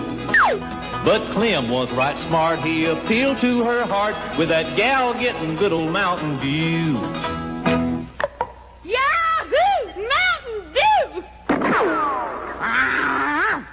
Hey now, Big Sandy back again, and this time I've got a double dose of Mac Wiseman. A bluegrass man, also recorded some fantastic hillbilly sides and country numbers. I love his sweet voice, and I think you will too. Here is Max Wiseman once again. Well, I've got the blues, oh, those crazy blues. Sometimes I wish that I could die. Packing my grip for a long lonesome trip. Little girl, I'm telling you goodbye. I walk the streets, these old lonesome streets. I pulled out the soles of my shoes. Soon I'll be going, little girl, you'll be knowing I'm trying to lose these doggone crazy blues.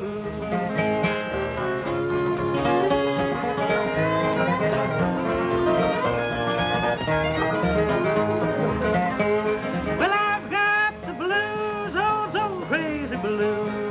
Listen to that old freight train moan. Packing my grip for a long lonesome trip. I wonder who'll be loving you when I'm gone. I hate to go, but it's better, you know. That's what all in my love is to refuse. Soon I'll be going, little girl, you'll be knowing I'm trying to lose these doggone crazy blues.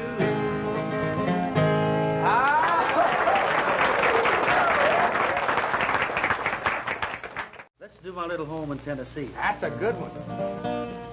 I am always dreaming of my little home back among the hills of Tennessee. I am always yearning, longing to return to the place that means the world to me. Just a little shack, roof all turning black, still it's a palace fair to me. I was broken-hearted and I went away from my little home in Tennessee.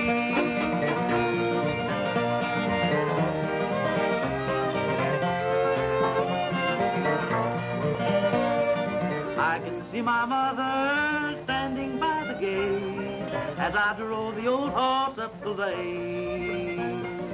She would never scold me when I got home late, and I wish I'd never caused her pain. Just a tender smile, beaming all the while, no one could be half so kind to me. Now she's gone to heaven, and she'll never return to my little home in Tennessee.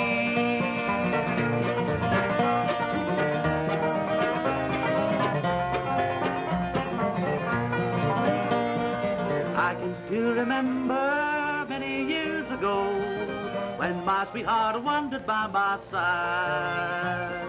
Down among the mountains where wildflowers grow, there she promised she would be my bride. Then another man won her heart and hand, then I knew how much he meant to me. I was broken-hearted and I went away from my little home in Tennessee.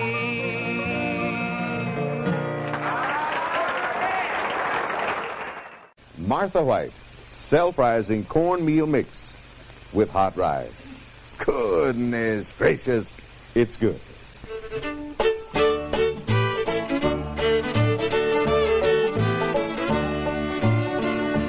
Way down south in the hills of Georgia, down where the pine trees grow so tall, where the coon and the dog and the alligator bark, and the Georgia peaches are the sweetest of all. The Georgia peaches are the sweetest of all.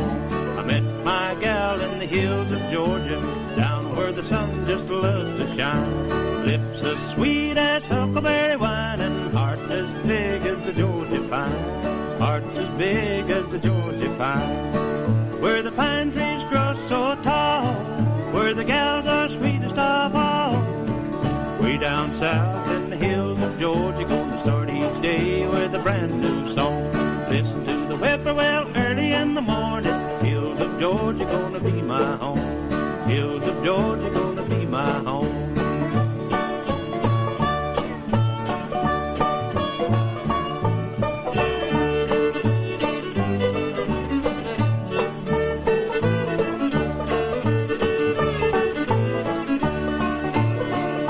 I married that gal in the hills of Georgia, down where the skies are always blue. I raised a little Cain and a lot of little young'uns, and a lot of our dreams are to coming true. A lot of our dreams are to coming true. Been a happy life in the hills of Georgia. The pine knots burn in the winter time. I wouldn't trade it all for $1 million. I love my living in the Georgia pine. I love my living in the Georgia pine. Where the pine trees grow so tall, where the gals are sweetest of all. Way down south in the hills of Georgia, gonna start each day with a brand new song. Listen to the whippoorwill early in the morning. Hills of Georgia gonna be my home. Hills of Georgia gonna be my home.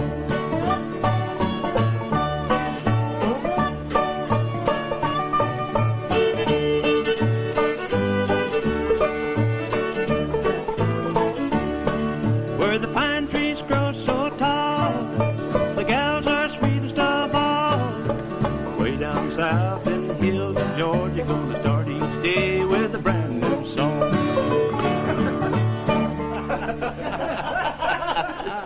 And right there, yet another bluegrass artist who also eased his way into the country and hillbilly field, Hilo Brown. I tell you what, he had such a pleasant way with a song that I just dig so much. I hope you dug it too. And now, dear friends, let's take a listen to Ramblin' Tommy Scott. Such an interesting cat. He kept the medicine show tradition alive for decades and decades when nobody else was doing that sort of thing. Made some fantastic hillbilly, folk, rockabilly records over the years. I'll never forget the day I found this record, Rockin' and Rollin', from the very early 50s. I found it at the Goodwill As Is yard on 78 in a bin. A bunch of other records came in smashing all the 78s except this one that I pulled out. Here's Tommy Scott, Rockin' and Rollin'. Well, folks, there's just about time enough for one more song before we go. All of our friends and kin folks back in the mountains just love this one.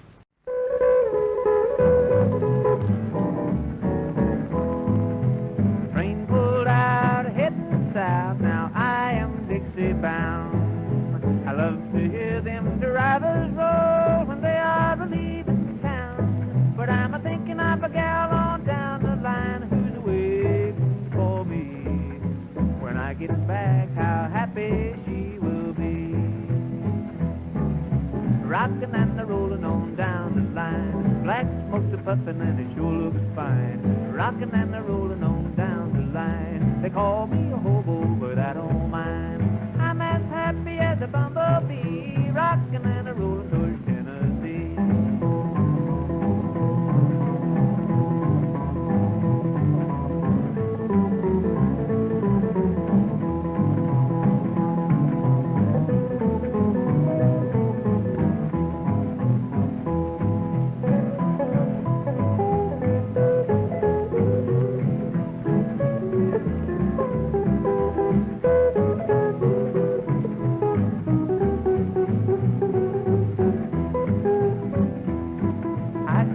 I'll always be a rambling hobo. When the whistle blows, I love that mournful sound. The squeak and the rattle of an old boxcar is music in my ear. But I love that gal and she's loved me for years. Just a rockin' and a rollin' on down the line. Black smoke's a puffin' and it sure looks fine. Rockin' and a rollin' on down the line. They call me a hobo, but I don't mind. I'm as happy as a bumblebee. Rockin' and a rollin' through Tennessee.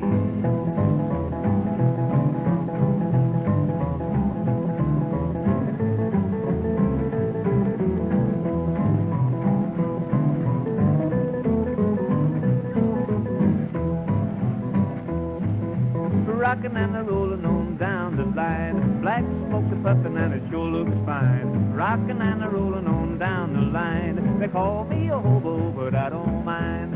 I'm as happy as a bumblebee. Rockin' and a rollin' towards Tennessee. Rockin' and a rollin' towards Tennessee.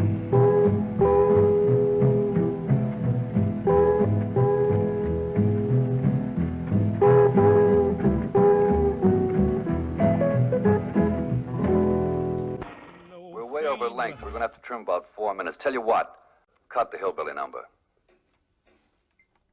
And that is all that I have time for here today. I have plenty of other fantastic clips. I'd love to show, but they tell me that my time is up. Before I cut out, I thank you so much for tuning in. Thank you for sharing this to your friends. And thank you for donating. We sure do appreciate that. My friends, I'll see you next time right here. Where? On Eclectic American Roots. I'm Big Sandy. Thank you. Tickle your innards, cause there's a bang in every bottle. That's our show. That's Hillbilly Fever. Be sure to drop a few nickels in the tip jar on your way out the door. Our musicians, Dickerson, Big Sandy, Chris Scruggs, and Dave Stuckey, really appreciate that.